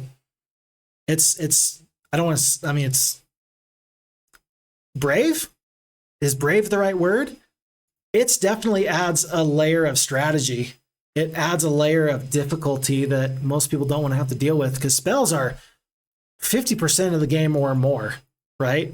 And so then you basically say to yourself, no, I'll just use my might heroes to overwhelm my forces, my enemies. And power to you. I'm not going to be doing that here today. I think that we're going to make sure that we absolutely win this scenario with whatever means we have. Whatever it takes, that's what we're going to do. We're going to get into the boat with Dawn as well. And I think we're going to let yellow fight back and forth. I think we're going to basically escort Dawn up north while I take yellow here and red here because they're the closest to my Titans. And then I can resupply with Titans and I can overwhelm the enemy from there. I think that's a pretty good decision. Map does look very difficult. I haven't tried this one yet. I think that I'm making this map way more difficult than it ought to be. And here's how I mean. I think that if in week 1, you just rush straight to this area, depending on the defenders, of which I'm not sure how many there are or what they look like, I think that you can actually have completed this map way quicker than me. Like, for sure, way quicker than me, but also with way less stress. We are adding to the excitement in ways that we probably ought not to. And I like excitement. It's thrilling. It's a good time. I think that we're gonna unfortunately have to make this map look much more difficult than it has to be. And so we're already on month 4, week 1, day 3. Not my finest work. Not my finest work. And yet, I can work with what we got going on here. I really think I can. That's the fun of not knowing the map beforehand. Yeah. I do all these playthroughs. I try and make these blind playthroughs as much as possible. And thankfully, I haven't actually spent a ton of time with most of these maps. I've always been a huge fan of Heroes of Might and Magic. Huge fan. But I had a couple of maps I really liked a lot when I was younger, and those were the maps I spent time playing again and again and again and again. Ghost Planet comes to mind. Eric's the Jerk comes to mind. You know, some of those classics. And that meant that I didn't really have a lot of time to play some of these other terrific maps. Absolutely spiffing, wonderful maps. And so now I get to enjoy them as an adult, whereas before I kind of had to just let go of them. Eric's is a jerk, yeah. I think you're right about that. With his stinky stink floating over the mountain. I think so. We shouldn't have left this early. We're going to end up trading just a little bit of crystal. Yeah, the Cyclops aren't going to be that useful, so we're going to trade the crystal for the 1 additional Titan. That's going to be 6 more Titans. This is going to be pretty fantastic with 10 here, 4 here. That's going to be 2 stacks of 7. And I think I want to keep the stack split. I really do. I feel that could probably draw Broken Alliance blindfolded. Yeah. Solid army, definitely. And then you have the choice. Do I deal with yellow here? Do I deal with red here? Again, I don't want red to come back. I think that they're doing a good job of keeping yellow pinned down. And for that reason, I'm actually going to go over here. I think that red is a bigger threat on this southern island than yellow is on this this western island. But I don't want to split my forces just yet. That was the mistake that put us in trouble like 32 terms ago when we took Vitania, landed here, And then the start of this stream was her dying immediately because her level 1 hero could not compete with Halon the Wizard. Unfortunately, for better or for worse, I think that we need to keep all of our troops on one hero and do this map nice and slow. I don't think Zam is going to worry me too much. I think that we ignore him. And I think we're just going to press on in this direction, picking up whatever we can find. I moused over there because I wanted to see if I did pick up that lighthouse, and it looks like I did, and it looks like it didn't matter. If Zam buys a boat, gets into the boat, we're in trouble. It doesn't look like you can actually build a ship here, though. It looks like that should be just a little too far away from the water. Maybe? Question mark? Vitanya or Votwanya. I don't know about that pronunciation either. I think that we all need to get into one single conference call so that we as men can hash out how in the heck you say some of these names. Because it matters. It really matters, you know? It matters. It may not be, you know, like we're holding a UN Peace Council, but it matters. And really, I just don't want to be the foolish guy. And everybody's like, dude, his name is not Mandingo. His name is Mandigal. Duh. And maybe I'm even wrong about that. Day 7, month 4. No, that might be month 5, actually. Oh my goodness, is this month 5? Man, Bear, Pig. Yeah, you know what I'm talking about. Month 4, week 2, day 1. And Kastore wants to challenge me with his 20 Cyclopes. The attack skill and the defense skill are going to make this an absolute slaughter. I understand that there comes a point where you have to stand and fight. Buddy, I don't think that now is your time. This is not your time to shine because I do have spells backing me up. So with all this being said,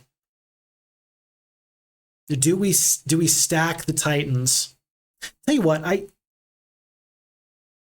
I'm not going to stack the Titans. I like being able to split the damage, even though your primary targets are going to be Cyclopes, then War Trolls, then Goblins. I think I'm going to keep it just like this. The enemy has fled. Let's see if we can keep them from fleeing. 3 War Trolls. I'm officially to the point where I'm starting to overthink these fights. We're doing very, very well. We don't need to overthink these fights. Truly, we don't. I think we even want to wait on a spell.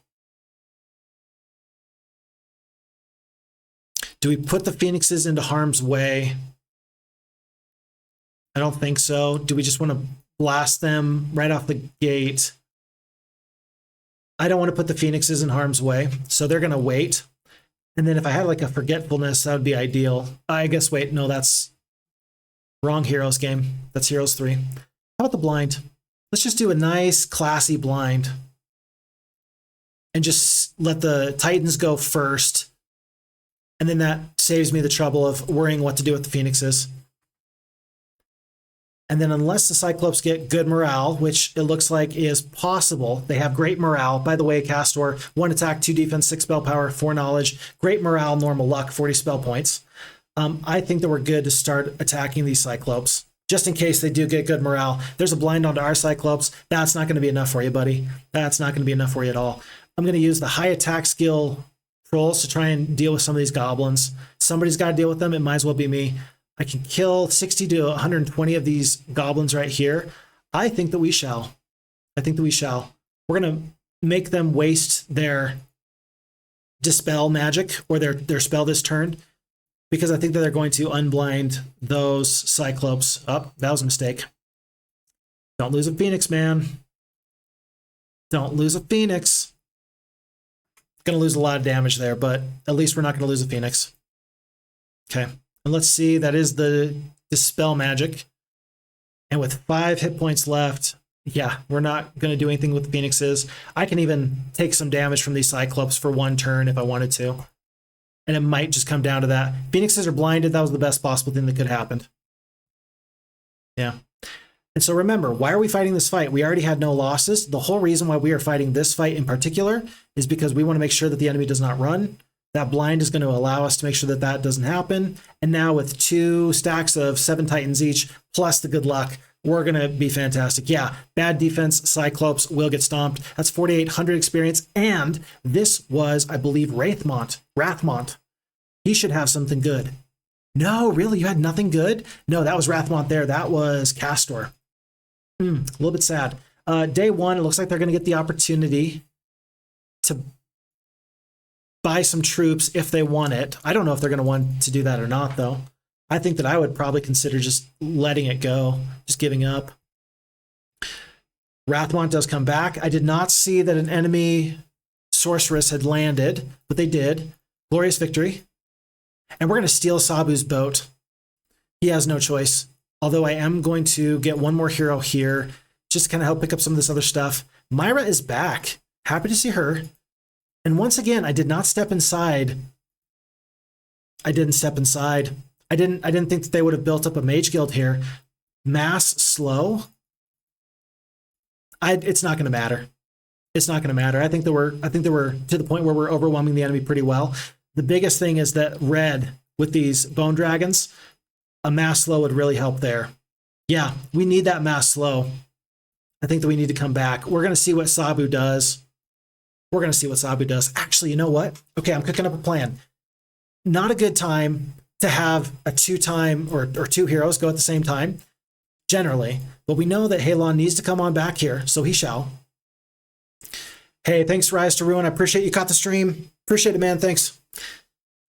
And then Chris, oh, wow, here I am in the UK with insomnia and you are on. I've just started getting into your YouTube videos. Glad you could occupy my sleepless mind for a bit. I am thrilled to be the sound that you fall asleep to. Seriously, I am. A lot of people don't know this about me, but I consider myself something of a failed musician.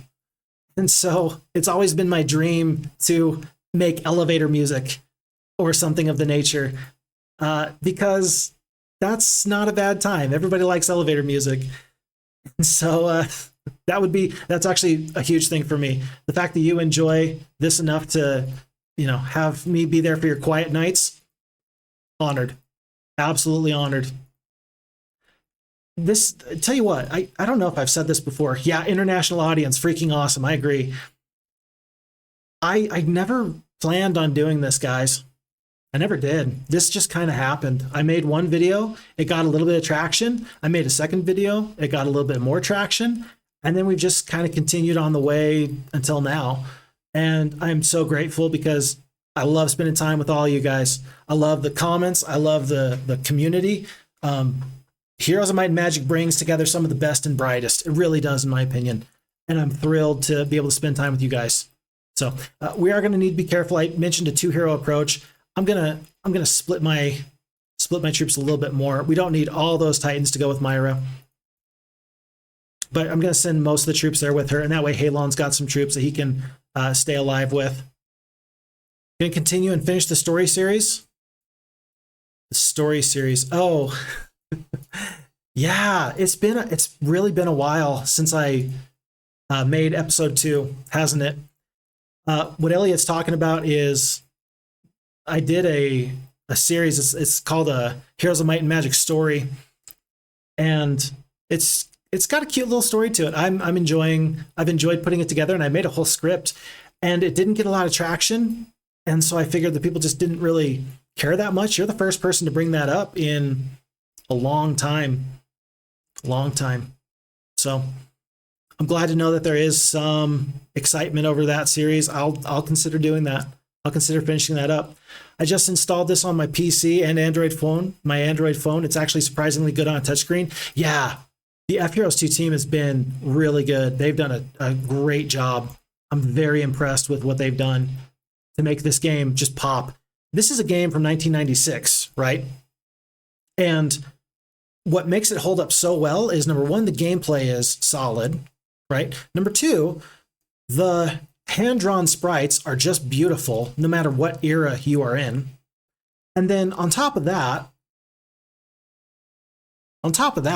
the added functionality that they have, the quality of life buffs, they have made this truly something spectacular. And I'm very impressed with the entire FHeroes2 team. They're very responsive. They're always on the Discord. If you have a question, they're always happy to help you out. I'm very impressed with the FHeroes2 team. I've been using the heck out of it on my phone with the stylus. It's amazing and smooth. I'm happy to hear that. By the way, a good time for me to say that I'm not affiliated with the FHeroes2 team. I just really like what they're doing. So I don't get paid to say that. Just in case anybody's wondering, like, man, he's being really generous to these guys. Yeah, I just really like what they're doing. I'm really thrilled with what they're doing. We have 130 hit points left on these Titans. We've got to deal with these Cyclopes next, I think. I think that the Phoenixes are going to jam up these Orc Chiefs. And I think it's not a bad idea to either use the Steel Skin or the Cure on the Titans. I think that we're just looking actually maybe at a Bless even. No, the Cyclopes are going to go next because they are hasted. And I really don't want them to move anywhere. I want them to stay put. So for that, I'm actually going to cast the slow one more time. I'm probably going to lose a Phoenix on the retaliation, maybe 2. We lose 1, 80 hit points left. And then the Titans should get to go before anybody else. And I'm going to put the Boars right here as a meat shield so that these guys can't walk up and attack the Phoenixes. And we're going to kill all 14? No, down to 3 Cyclopes left as we deal with some of these trolls here. So all in all, not bad. I'd like to just deal with the rest of these trolls, though. Haste on the Orc Chiefs. I don't hate that decision. I really don't, because if you can deal with the Phoenixes, then you are stuck. Phoenixes are going to wait because the Titans are going to spend their damage here. And I think that the enemy's actually going to end up, probably going to end up running very, very quickly. I don't think I can stop that. This one paralyze is massive. I probably should start investing in some blinds if I really want to keep the enemy from running. Maybe I can do that. Maybe I can do that. Let's blind here.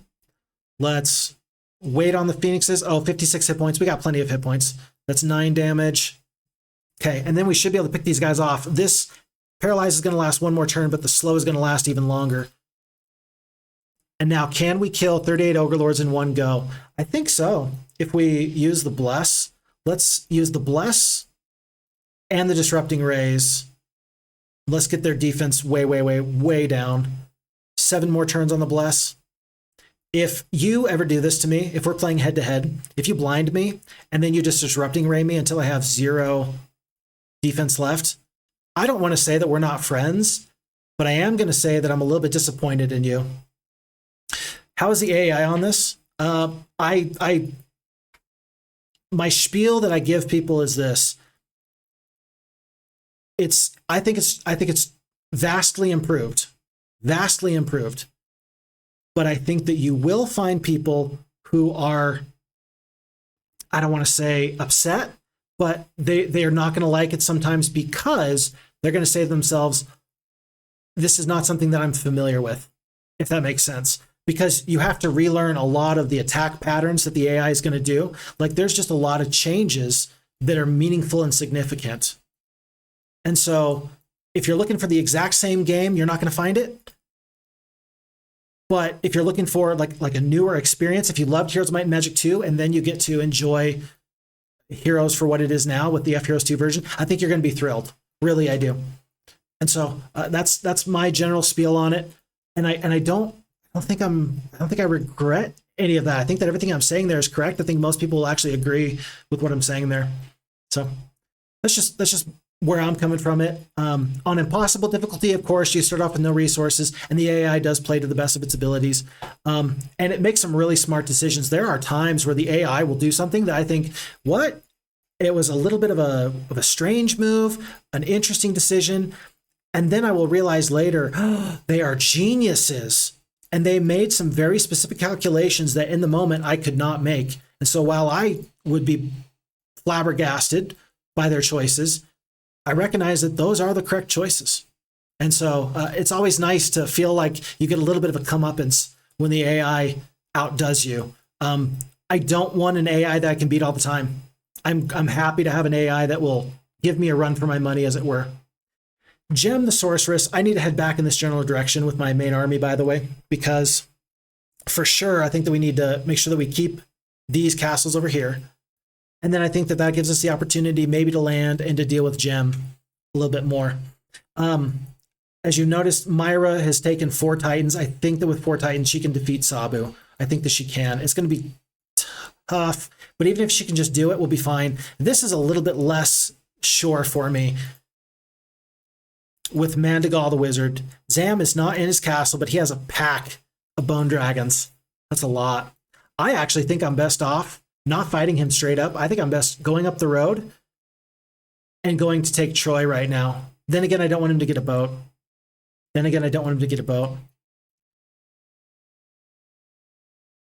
Oh, a pack? No, I think that a pack is, because a few is 1 to 4, several is 5 to 9, and then a pack is like 9 to 20, and then lots is after a pack. That's a lot of dragons is kind of my concern there. It could be, because if it's a pack of bone dragons, and that is, say, if it is 16 bone dragons, we're in trouble, and that one feels a little bit bad to me.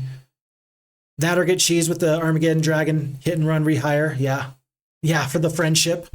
I've been a long-time player of the series from the 90s. I have Heroes of Might and Magic 1 through 5, and with the exception of 1, all the others have a fantastic modding community. Yeah, I don't know if 1 is ever going to get a modding community. Something tells me probably not.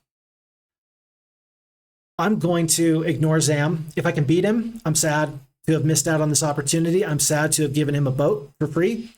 I think that even if he attacks here, I'm going to have 3 more Titans, and Halon is in the water. I can always respond over in this direction if I really need to. And then I can at least take Troy. I can get some forward momentum. I can get some traction. Yeah, I don't think that Heroes won. I think there's just some better options on the table with Heroes 2, 3, 4, etc.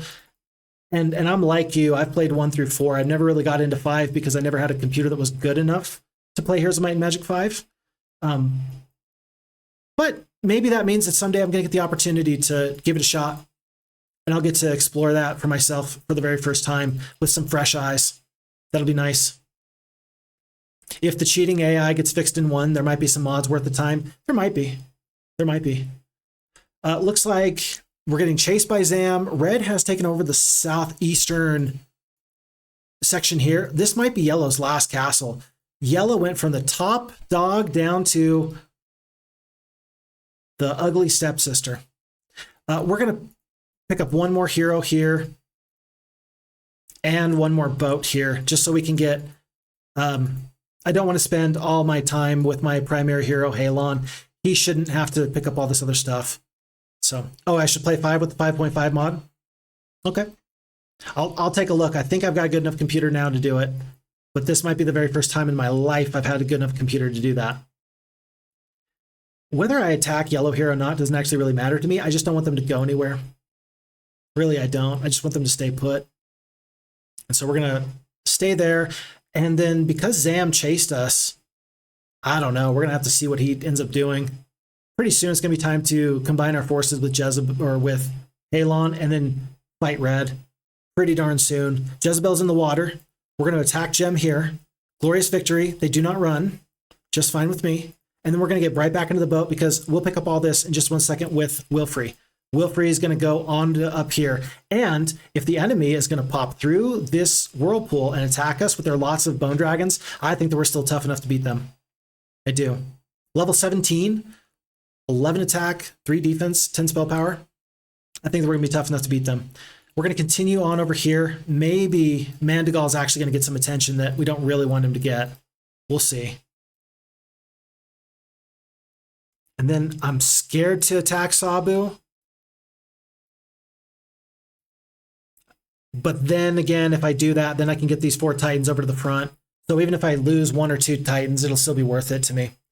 800 gigabyte download for 5.5 mod. Oh my gosh. That's got to be a lot of interesting improvements. I tell you what though, has there been 800 megabytes? Oh, that is a big difference, isn't it? 800 gigabytes. I was like, hey, let me just pull out my 1 terabyte hard drive and just go nuts. Sorry, I'm not making fun of you, but yeah, that is a bit of a difference there. Yeah, we're going to attack. It looks like Myra is potentially going to lose this fight. I think that with some spells, we're going to be okay. I think that with some spells, we're going to be fine.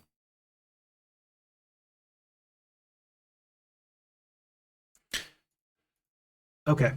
And we're going to actually save the dispels and the mass dispels for later because I'm not sure how this enemy is going to beat us so badly. We're going to just have to wait and find out. Oh, wait, it's because we have no attack skill and no defense. This fight is just way too much for us. we might end up just surrendering. What's the surrender cost right now? It's pretty high, but we've got plenty of gold in the treasury. Actually, hold on.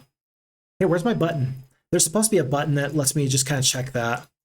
Might as well continue to work on these trolls. Yeah, we're killing one war troll at a time. We're probably gonna run right now, actually. We're probably gonna surrender. There's no point in sticking around in this fight. This fight's gonna be a loss. This is just gonna be a stalemate, is what we're gonna do. We're gonna cold ring one time, and we're gonna surrender. I don't like it at all, but we're gonna do that.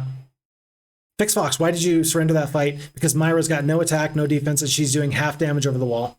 Sabu is just too much of a force for her to deal with, and then we can rehire 4 Titans over here, and it saves you so much more gold. And I can actually pick where I want Myra to pop back up. I think I actually want her to come here in my hometown, take the rest of these Titans, and then she can do the resupply. I think that's actually going to be pretty useful for us. Time to let go of these barbarian troops. We're going to pick up 144 halflings, and this army seems pretty good to me. No gold left. That's okay. Oh, but we need enough for 1 boat because I don't want to walk all the way over there. Okay. And then Myra's back in the boat with 7 Titans this time. She should be much better. Yeah, it might be a new record for the updates, yeah. Oh yeah, no, I totally get that with the phone. Yeah, I'm sorry I wasn't trying to make fun of you there. I was really, for a second, I was like, oh my gosh, maybe it's me who's out of touch with reality, because that would be absolutely nutty. We did see Red get into the boat here with Jezebel. 22 bone dragons. 22 bone dragons, bro. I don't know about this. 11 attack, 5 defense, level 11, 2 spell power, 3 knowledge, 30 spell points. Well, we know that Halon needs to go, for sure. Like, for sure. In fact, I think that we want to land. I think we want to land and then try and run over here as quickly as we can and just make her make a choice. If she wants to land, she can. But we got to get all of our forces consolidated. 22 bone dragons with 11 attack and 5 defense is really hot to handle. She's a better hero than us. Way better hero than us at the moment. And actually, I think that we've just stopped her from landing here because she can't land here on the coast. I guess she can dock here and then land over here. So we're going to have to wait and see about that. And then Mandagal, I think that I don't care if I give up this castle now, this castle of Troy. I think that we hop in the boat just so we can get back and start to consolidate our forces. Because we have, across all of our heroes, 10, 15, 17 Titans. Yeah, we just need all these heroes all together. Have I heard of Songs of Conquest? I have heard of Songs of Conquest. I've seen it, and I haven't gotten the opportunity to play it. So we're maybe gonna take a look at that at some point. The timing on that is going to be important because I just don't have any plans at the moment to look at it. I just got stuff going on. I think we all understand that. So we will have to wait and see what the future holds in that regard. But I like the fact that there are people trying to make that spiritual successor to Heroes of Might and Magic, because whether it is the turn-based strategy games or whether it's the, I don't know, I want to say like the real-time strategy games, there's a lot of game styles I loved as a kid that just aren't around anymore. You know what I'm saying? Like you don't have Warcraft 3. I mean, you don't have like a great StarCraft going on. I guess that StarCraft is still a thing. I know that Frost Giant Studios is trying to come out with their next thing. But in general, a lot of these game types that I used to love are just not really available anymore. People aren't making them anymore in favor of what? MOBAs? In favor of, I don't even know what people think that the kids are all interested in these days, but it does make me a little bit sad, because I really want to see more strategy games. And so for that reason, I should probably check out Songs of Conquest just because I want to support the genre, you know? But at the same time, I've been having such a great time with Heroes of Might and Magic. It's tough. it's tough. There's so many games I want to play, and there's so little time. I think that we all understand that. So we're going to pull over all these troops. It's going to be one halfling that sticks behind for Myra, and then all of our forces are going to go onto Mandigal, or Halon, excuse me. The fact that we were able to escape is pretty massive, actually. I am amazed that we were able to escape. I thought for sure that we were going to go down. And I think we're going to clear out yellow. We're going to land with these heroes, take some more of this, land here, take this space, take these artifacts, these resources. And then we're going to hit red right where it hurts. I think that we actually deal with the bone dragons first. I think we need to stop those bone dragons from accruing as soon as we possibly can. What if you played it? Did you think of the Master of Magic remake? Master of Magic. I'm not sure of Master of Magic. I'm not sure what that is. Master of Magic. Is that a modification for Heroes of Might and Magic? Yeah, it is the spiritual successor to Heroes of Might and Magic. That's talking about Songs of Conquest. Yeah. And it's, yeah, they can't monetize on the RTS games. You got to have those loot boxes. Yeah, I totally agree. Yeah, there's a huge issue with, you know, trying to get financial backers to help you play. Yellow Player's been vanquished. It's really hard to get financial backers to help you make a new game if there's no tried and true method to get easy money. I mean, what happened? What happened? We used to buy things and then we actually used to own it. Now we buy things and we have a subscription. That feels kind of bad. It was a 90s based game talking about the Master of Magic remake. 90s game, kind of Civilization meets Magic the Gathering strategy game. Yeah, no, I never played that, so it wasn't a mod. It was something a little bit different. That sounds interesting to me. I never got into like the Might and Magic series. I never got into. I've played Civ 6 a little bit, but I didn't really invest the time to be good at it.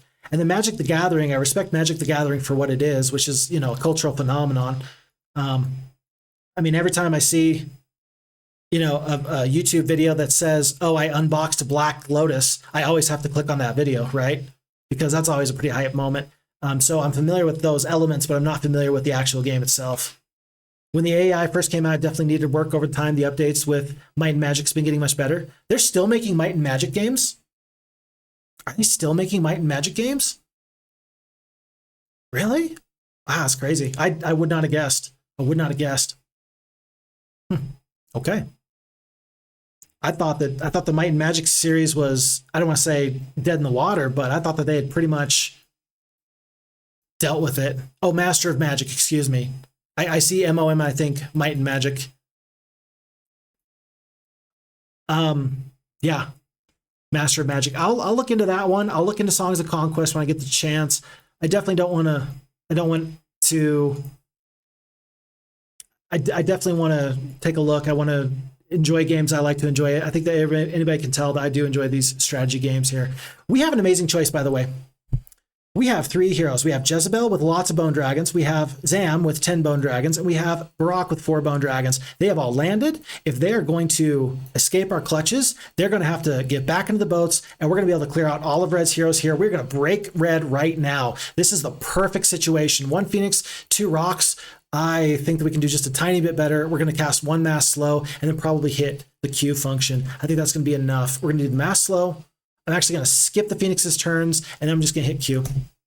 5 rocks, acceptable. And then we're going to land right here. And if you go back in the boat, I'm going to attack you. And if you are not able to get all the way to this boat right here, you're going to go down. And in fact, Wilfrey is back. And Wilfrey is going to, he's just going to scuttle the boat. He's just going to scuttle the boat. That's all his job is. If we are not able to defeat these enemy heroes here, then I'm going to be pretty sad, but I think that we should be able to deal with that. Oh, good question. Hold on. What does hitting Q do? So when you're playing the FHeroes2, one of the nice adjustments, one of the quality of life buffs that you have here is that in battle, you can finish the battle from whatever position you are currently at.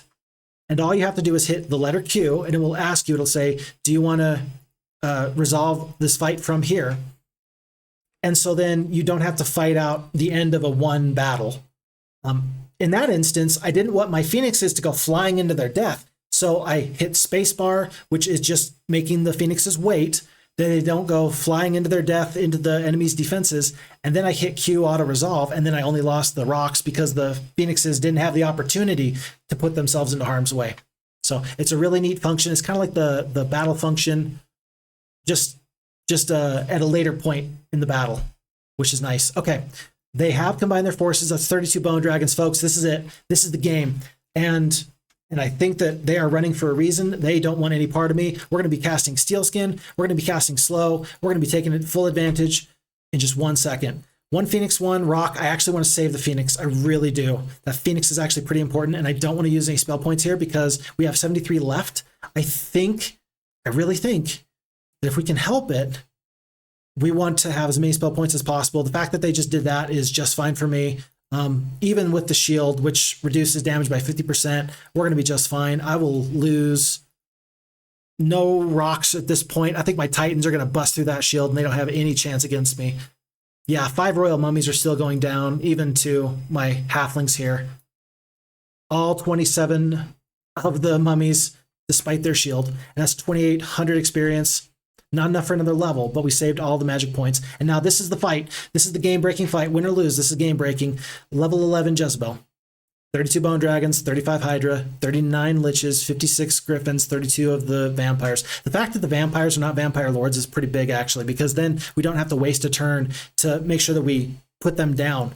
Because you've got to put them down. If you don't put Vampire Lords down, they're like weeds. They're like kudzu, if you've ever been to the South in the United States. I think it's a noxious plant. It's a plant that invaded, and ultimately it grows like ivy, grows like a vine, but just crazy. Okay. Your forces suffer a bitter defeat, and Halon abandons your cause. Let's see about it. 1 Steel Skin is instantly going to matter because her 11 attack, 22 attack skill on the Bone Dragons, 18 defense skill on my Titans. These Bone Dragons are actually going to be doing bonus damage to my Titans. That's how much attack skill she has. If I can get this down to even, let's see, 18, 22, 1 Steel Skin, and I go from her doing bonus damage down to her doing not bonus damage, reduced damage. And that's pretty massive. I don't think we got to worry about the Hydras unless she's got like a teleport spell, which because she's a barbarian, I'm expecting level 1 and level 2 spells. I'm not worried about the damage from the Liches. I'm just worried about these Bone Dragons. Is it best to do a mass slow now and then expect a haste on the Bone Dragons? Or is it best to do the Steel Skin now and then swat these enemies out of the way like flies as soon as I get the chance? I think that we have to stick with our Steel Skin. I think that we must stick with our Steel Skin. It's going to be the very best thing for us. Again, that's going to be going from positive bonus damage for their troops down to reduced damage. I think that is going to be the best thing. So we're going to do that for sure. And then because the Liches are going to get to go before any of these other troops, I think I'm going to make them make a decision. I'm going to park this 1 Phoenix right here so that the Liches either have to attack and waste their turn, or you use some kind of spell to get the Phoenixes out of your way. The 1 damage, or the Phoenix damage from just 1 Phoenix is not going to be that much. And so for that reason, this is still a good use of my Phoenix's time, and that we have to deal with the biggest, baddest threat. I'm hoping for good luck. I'm hoping for good morale. Let's make it happen. Nope, no chance. Okay. And so now, because of that shield, I think that the 32 Magi actually need to focus their attention elsewhere. I can kill most of the vampires. I can kill most of the griffins. 17 attack, 19 attack. I'm going to kill the creatures with more attack skill because they're going to do more damage to these titans. Again, because of the way that damage works in Heroes of Might and Magic too. That's how you calculate the damage, essentially, is attack skill versus... It's attack skill versus defense skill. It's 10% bonus damage for every bit of attack you have over defense, and 5% reduced damage for every point of defense you have over attack. We are in a weird position there. Why did I do that? Because I think that I got 1 Cold Ray that will defeat these Griffins, and then I don't take 1 more round of combat from these Bone Dragons right now. I think that this was the right decision. I think that that was the right decision. That was the wrong decision. What, are the Hydras just going to charge into my halflings? Are my halflings going to hold the line? No, I don't think so. We have 8 griffins to kill. We do have this cold ray. We should kill all of them. We do. And now we get to do full damage. And even though the enemy does have this shield, which will half damage, I do have the archery skill, which is increasing the damage by 25%. So I'm going to still kill 4 to 6 here. Do I kill 4 to 6 or do I kill 39? 18 attack, 22 attack. I think that the attack from the liches is still actually pretty valuable, and we can kill all of them now and do full damage. I just hate to waste damage because of the shield. Or I can kill 16 to 24 of the hydras. Tell you what, if I kill 16 to 24 of the hydras, even though they are so far out of the way, I think that's still going to be worth it. Yeah, dude, go totally rescue your sister if she's got a flat tire. That is the very best thing you can do. Yeah, take care of you, take care of your family, bro. 100% all the time. I did already cast my spell, but next turn I think I'm going to deal with these bone dragons with the disrupting ray. Do I waste the damage now? The hydras are not going to get into the fight for some time. I'm just going to deal with the liches. Interesting. Good luck is good luck. That's actually fantastic. 16 bone dragons go down. We just won the fight easy. Absolutely. Super nice. Super nice. And then the halflings are going to run backwards. Wow. Massive. Let me just read that real quick. What just happened? So the bone dragons moved in to attack the titans. They did 894 damage. 3 titans perished. Then on the retaliation, my titans got good luck, and there was no shield that could protect them because it was melee damage. 2,432 damage. 16 bone dragons go down. Absolutely fire. These bone dragons are not a problem anymore. And now I think that we just spend some time on this disrupting ray against these hydras, because 5 bone dragons go down now. The shield is going to be still something to deal with, but I think that the hydras are going to start pathing this way instead of pathing into the halflings. I think. Oh, we might need to use a slow here. If they get good morale one more time, I'm not going to be too happy about that. I do want to just get this one vampire out of the way. We shall. 35 down to 26 on the hydras. I don't mind if the hydras attack the rocks. I'm going to park the rocks right here. That way the hydras have to go all the way around if they want to get into my titans. Blinded on the rocks. Not too bad. And the shield has expired. One more disrupting ray. A bless could have been just as good. 26 down to 8. And I expect the enemy to run right here. Yep. So 3 titans, 1 phoenix, 32 magi, 13 rocks, 117 halflings. In exchange, we took out 32 bone dragons, 32 vampires, 29 of the hydras, 39 of the liches, and 56 of the griffins. We turned a loss into a resounding victory. And now, even though we will have to deal with Jacqueline again in the future, I am not nearly so scared. I think we go immediately here. And folks, this map is, in my opinion, pretty much won. We just have to finish things off, if that makes any sense. We're going to land here with Wilfrey. There's no sense in him getting caught out by Sandro. And I do think that we saw one other hero here. Yes, it's Roxana. Roxana is in the water, but they are running officially scared. There's 2, 3 enemy heroes out on the map. Jezebel is here. That's where we just saw her pop up. We are going to get back into the water. I'm going to have one hero. Carlon is a level 3 sorceress. She's going to go and pick up a couple of these other troops here as we get into the boat with Halon. So that way she can deal with Roxana. Because the enemy has completely been just blitzed, I don't think that we need to worry too much more about their forces. And so I guess we didn't need Carlon. She's better than Wilfrey anyway. We'll hop in the boat. Maybe we'll lure somebody to us like flies. Might as well purchase all these troops because we have so much gold. Another nice, neat little hotkey we have is you can click on the well. You can purchase troops from the well, hit M, and then that will purchase all troops. Alternatively, there's this nice little max button in the bottom left of this town population and stats button here in the well. So being able to purchase all your troops in one go feels pretty good. And they actually don't attack us. That's pretty interesting. It is going to be Carlon who needs to pick up a couple of titans. I'm going to not see how many do we take. Probably 3. 3 plus the rocks. 3 plus the rocks is probably sufficient. Against this army, yeah. I think so, because Roxana is not a might-based hero, so we should be okay there. And then Halon is flying, I say flying, sailing, as fast as he can. Because it's day 6, we may be able to take their castle on day 1. That would be wonderful. We're probably going to even have another hero be purchased here in Antioch just so we can resupply one more time.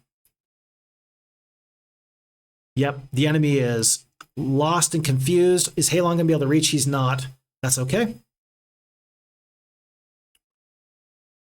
Carlon's going to continue on into Roxana. Mandagal is picking up whatever loose resources he can find. And then Wilfrey is going to go right to here, where one more hero will assist in a transfer. Might as well be Crag Hack. Sure, why not? Okay. Okay. Folks, I think that we can all tell that the tension has been sucked out of the room, and that's not a bad thing. All good things must come to an end, but I got to say that this has been a fun scenario. I have had so much fun with this scenario, and it could not have gone any better, because it wasn't just a stomp. Like, this has been a little bit of a struggle, and I'm here for it. I am 1000% here for the struggle. Roxana, 2 attack, 2 defense, 4 spell power, 4 knowledge, awful morale, normal luck.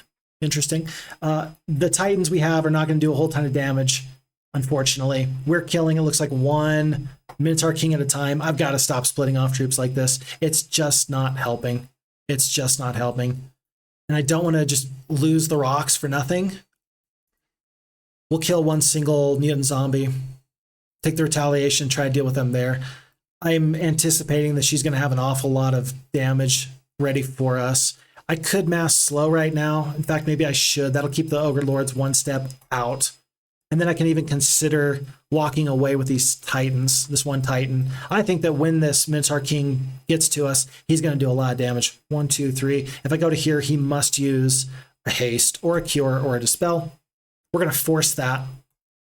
And then I'm expecting to lose 1 of my Titans right here. Really? Oh, he uses the Death Wave to get rid of the blind. Do you not have a cure? Do you not have a cure? Am I just going to run in circles around you? Am I going to kite you out? If the enemy is going to let me kite, I will kite them. Doesn't even worry me. We're going to continue to blind because that seems to be the best thing to make them try and dispel that blind off of their war trolls. And then, oh geez, I need to turn this on. Shadow movement on. I just need to see how far my Titans can move. 1, 2, 3. 1, 2. Let's go to just right about here. And let's just keep these guys on a string, because if they are 3 speed, we're going to be double the speed. They're not going to have good morale. We should be okay. I think we'll be okay. And I think they're going to continue to use those death waves. Nice. To unblind their troops. And then we can just dunk on them. This is going to work out. I think this is going to work out just fine. Okay, dude, I shall attempt to get to sleep. It's almost 1 a.m. here. I'll catch up with you on the YouTube channel. Good night. Brother, I appreciate your time. Thank you so much. It's been a pleasure to have you. Always a pleasure. And I'm not just saying that because that sounds like the thing that streamers should say, because this is my 2nd stream. I don't really know what streamers should say, but from the bottom of my heart, dude, I appreciate it. Thank you so much. Thanks for the time. So have a great night.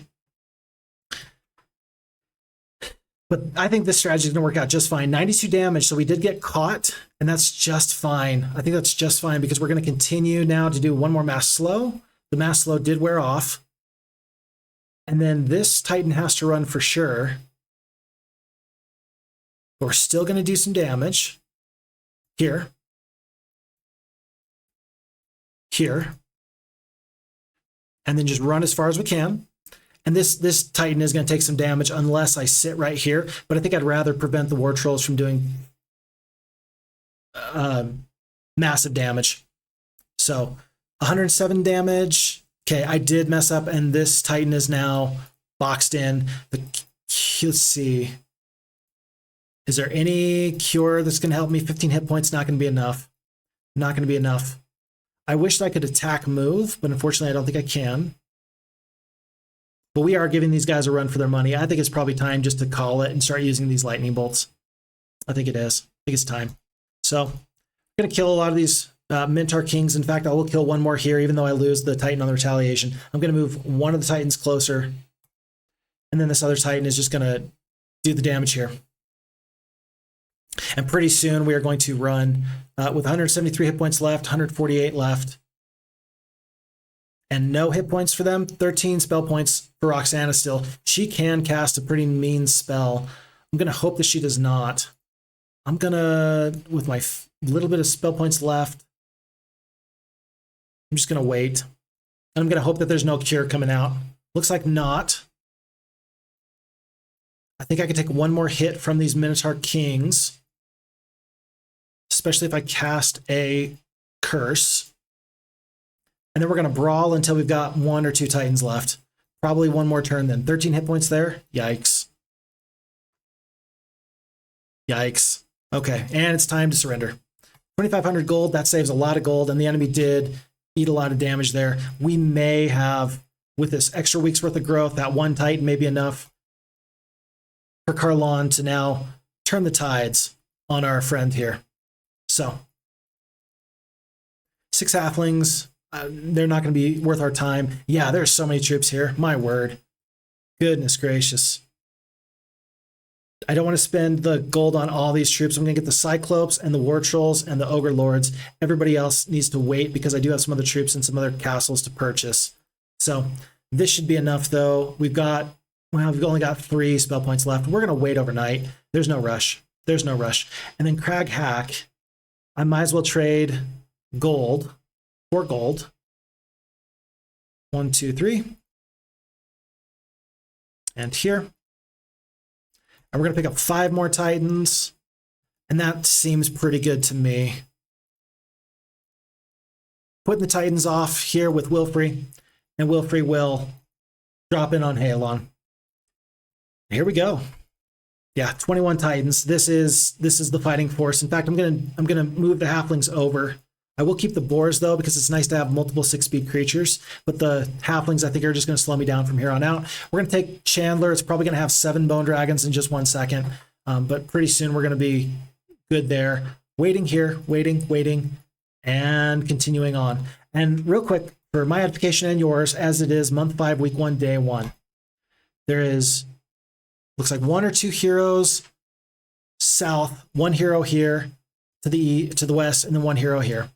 We should be able to catch all these guys, no problems. 4 bone dragons, they don't have the gold. Red is officially broken. They don't have the means to overwhelm me. Sandro may jump in the boat. He may run. It won't really matter. I think that now is a good time to purchase out the rest of these troops, at least 50 of these orc chieftains. And now I think that we can defeat Roxana with full spell points. And in fact, if I can't, I'm going to be very surprised. I will be so surprised. In fact, Wilfrey is going to try and be some bait. Mandagal continuing to just press our advantage, press our lead. Very not fun. Very frustrating to see the liches there preventing me from getting some additional damage off. If this is a victory, we're going to take it. We're just going to accept taking the ballistics and the scouting. And then I think I just need to stay right here and just hold on. Carlon needs to just secure this island, make sure that nobody ever leaves or ever drops down in here again. Halon needs to hurry as fast as he can. I see this trunk of gold. I assume that you need to be something special in order to pick it up. Otherwise, I think that the enemy would have picked it up already. I think the Sandra is going to hop in the boat in just 1 second. That's pretty bad. It's going to be a little bit of a tough time catching all these wayward heroes. No, he does not. Interesting. So Sandra is going to try and fight it out, and I'm actually very happy for that. At this point, the enemy just needs to give it up. It's over, man. 12 Phoenixes. If I can just purchase 12 Phoenixes like it's nothing, you know that we're feeling pretty good. And we're actually going to get rid of the rest of our spare resources. I wish that there was a button that would let you trade for all resources. Or do I? Maybe that would be a bad idea. That might be a bad idea. Don't do that. Okay. But we might as well pick up everybody after I purchase 1 hero. And it will be Atlas because he's got the attack skill over anything else. And I think that there's no need to actually fight Jezebel. We're going to let her crash against our forces. And if she thinks she can beat us, then she's going to take some pretty bad losses. I do want to purchase one quick spell book though here. I will trade just a few more resources. Call it the crystal. And there it is. Okay. Yeah, even the blind for Atlas can still be pretty useful. And then Carlon is, again, just hanging out. So she's going to be put asleep. Craghack is asleep. Wilfrey is going to hang out here. Man Bear Pig is in the lighthouse as he continues to get resources, and then Atlas will once again stay. And we will see if Jezebel will try and make it to the Warlock Castle or not. That's going to be the end of month 5, week 1, day 4. Let's see where this takes us. Yep, Jezebel hops back into the boat. She doesn't want to fight me. With my 21 Titans, we get 7,000 experience for free, absolutely for free. Sandro is backed into his Warlock Castle. We take no losses, but he loses 229 Centaurs, 28 of the Minotaur Kings, 90 of the Gargoyles, and 32 of the Griffins. Oh, and one more creature, 20 of the Hydras, my word. So, and we get the Seeing Eye Pendant, Pendant of Death. Very good, very good. We actually have a choice here. Do we stop in to pick up these spells or not? This would be the worst time to hop into the boat and miss out on some excellent spells. Thankfully, that's not going to be a problem for us. And so now we have secured 1, 2, 3, and 4 of the isles that are here on the sea. Oh, and this 5th one, there's 1 isle left. I think that all these heroes are contained in this section. I think that we're headed right for them. I don't think that the enemy has any misplaced illusions of grandeur. I think that they understand that the writing is on the wall. And for that, I am actually just fine. We will let them lose as quickly as possible. I will take out their castles first. I don't want Jezebel to just leak out, but I think I've actually got some other forces that could potentially deal with her. Yeah, let's actually send Carlon in that direction so that she can potentially do something worthwhile. If that just makes it so I have a little bit of a higher score, then oh, okay, great. I have not done a fantastic job at playing this scenario as quickly as you possibly could, but we've had a lot of fun. And again, blind playthroughs oftentimes lead to these issues. And so I'm okay with everything that's transpired. We're going to get Atlas into the boat, trading just a couple more resources. And the reason for that is because he's got enough Phoenixes that I think that he can also assist in preventing the enemy from hopping into the water and just sailing around, wasting my time. Gonna have Wilfrey try and scout out this island just a little bit for me.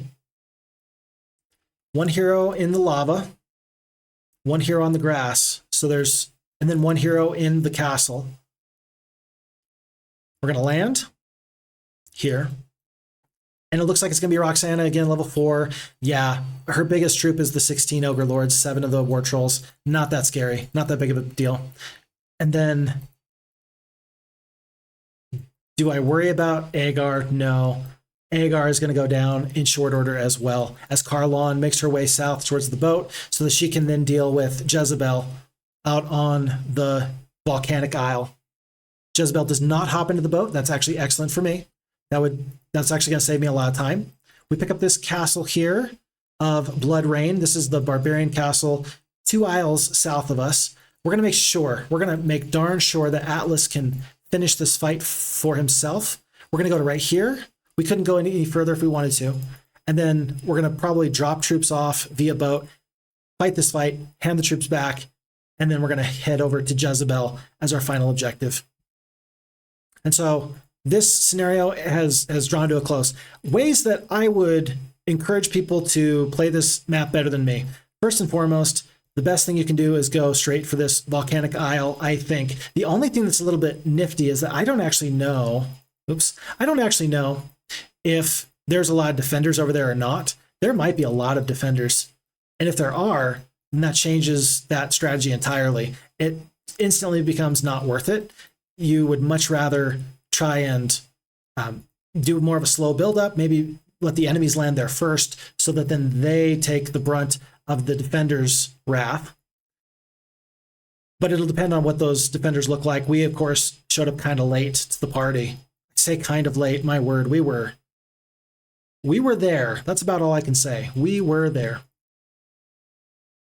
We're going to send Wilfrey out here. We're going to hope that Jezebel comes straight for him. So getting to the Volcanic Isle sooner is massive, especially as the Wizards. We lose out on a lot of the early game because we only started off with the Sawmill and the Ore Mine. But once you can get the gems, you're feeling pretty okay.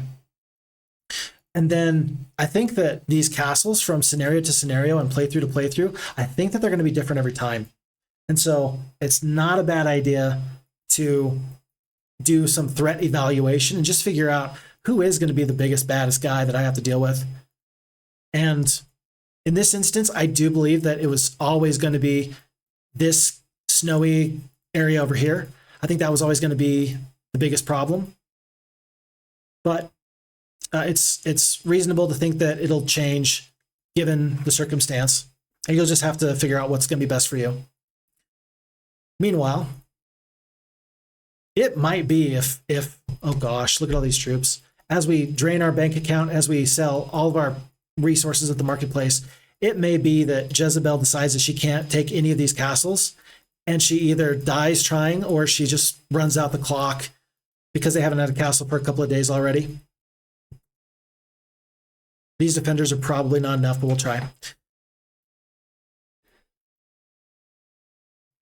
But if not, as we see here with Jezebel, she's turning right around. If not, we're going to get the opportunity to finish her off ourselves. And so it looks like we're going to have one final showdown between Halon and Jezebel. Jezebel is going to be that level 11 barbarian for red, 11 attack, 6 defense, 2 spell power, 3 knowledge, and she's going to have 7 war trolls, 32 wolves, 5 of the champions, 132 goblins, and 18 of the orc chiefs. This isn't going to be a fight. It's going to be a slaughter because Halon, as a level 20 wizard, is going to have 21 titans, 11 phoenixes, 15 unicorns, 1 greater druid that's just here for moral support. But to back that up, it's 11 attack, 4 defense, and 12 spell power. So folks, that is going to be the end of this scenario. I appreciate, again, all of the support. I appreciate all the comments. You guys are real ones. And I'm so very thankful that these are going well. I don't know.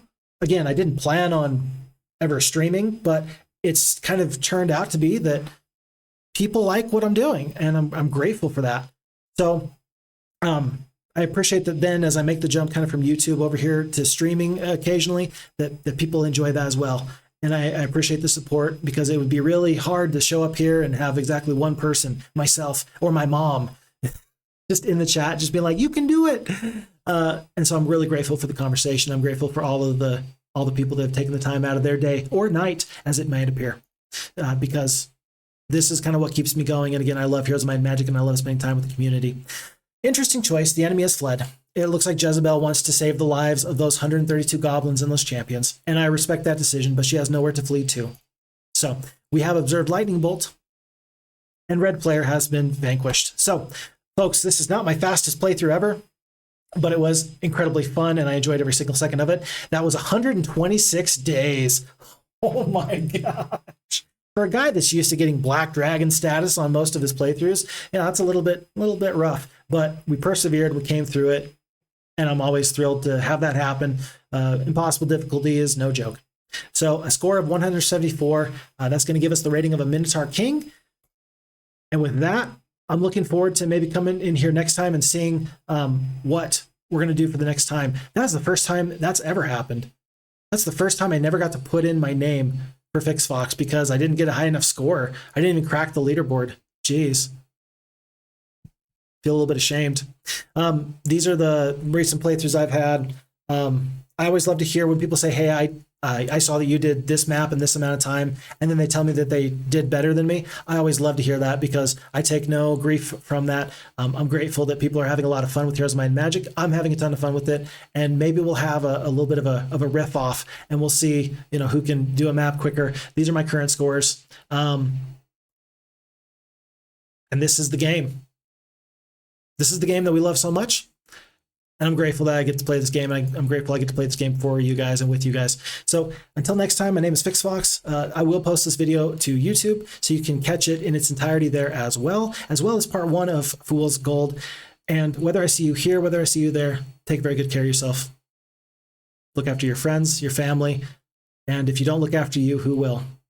I'll see you in the next one.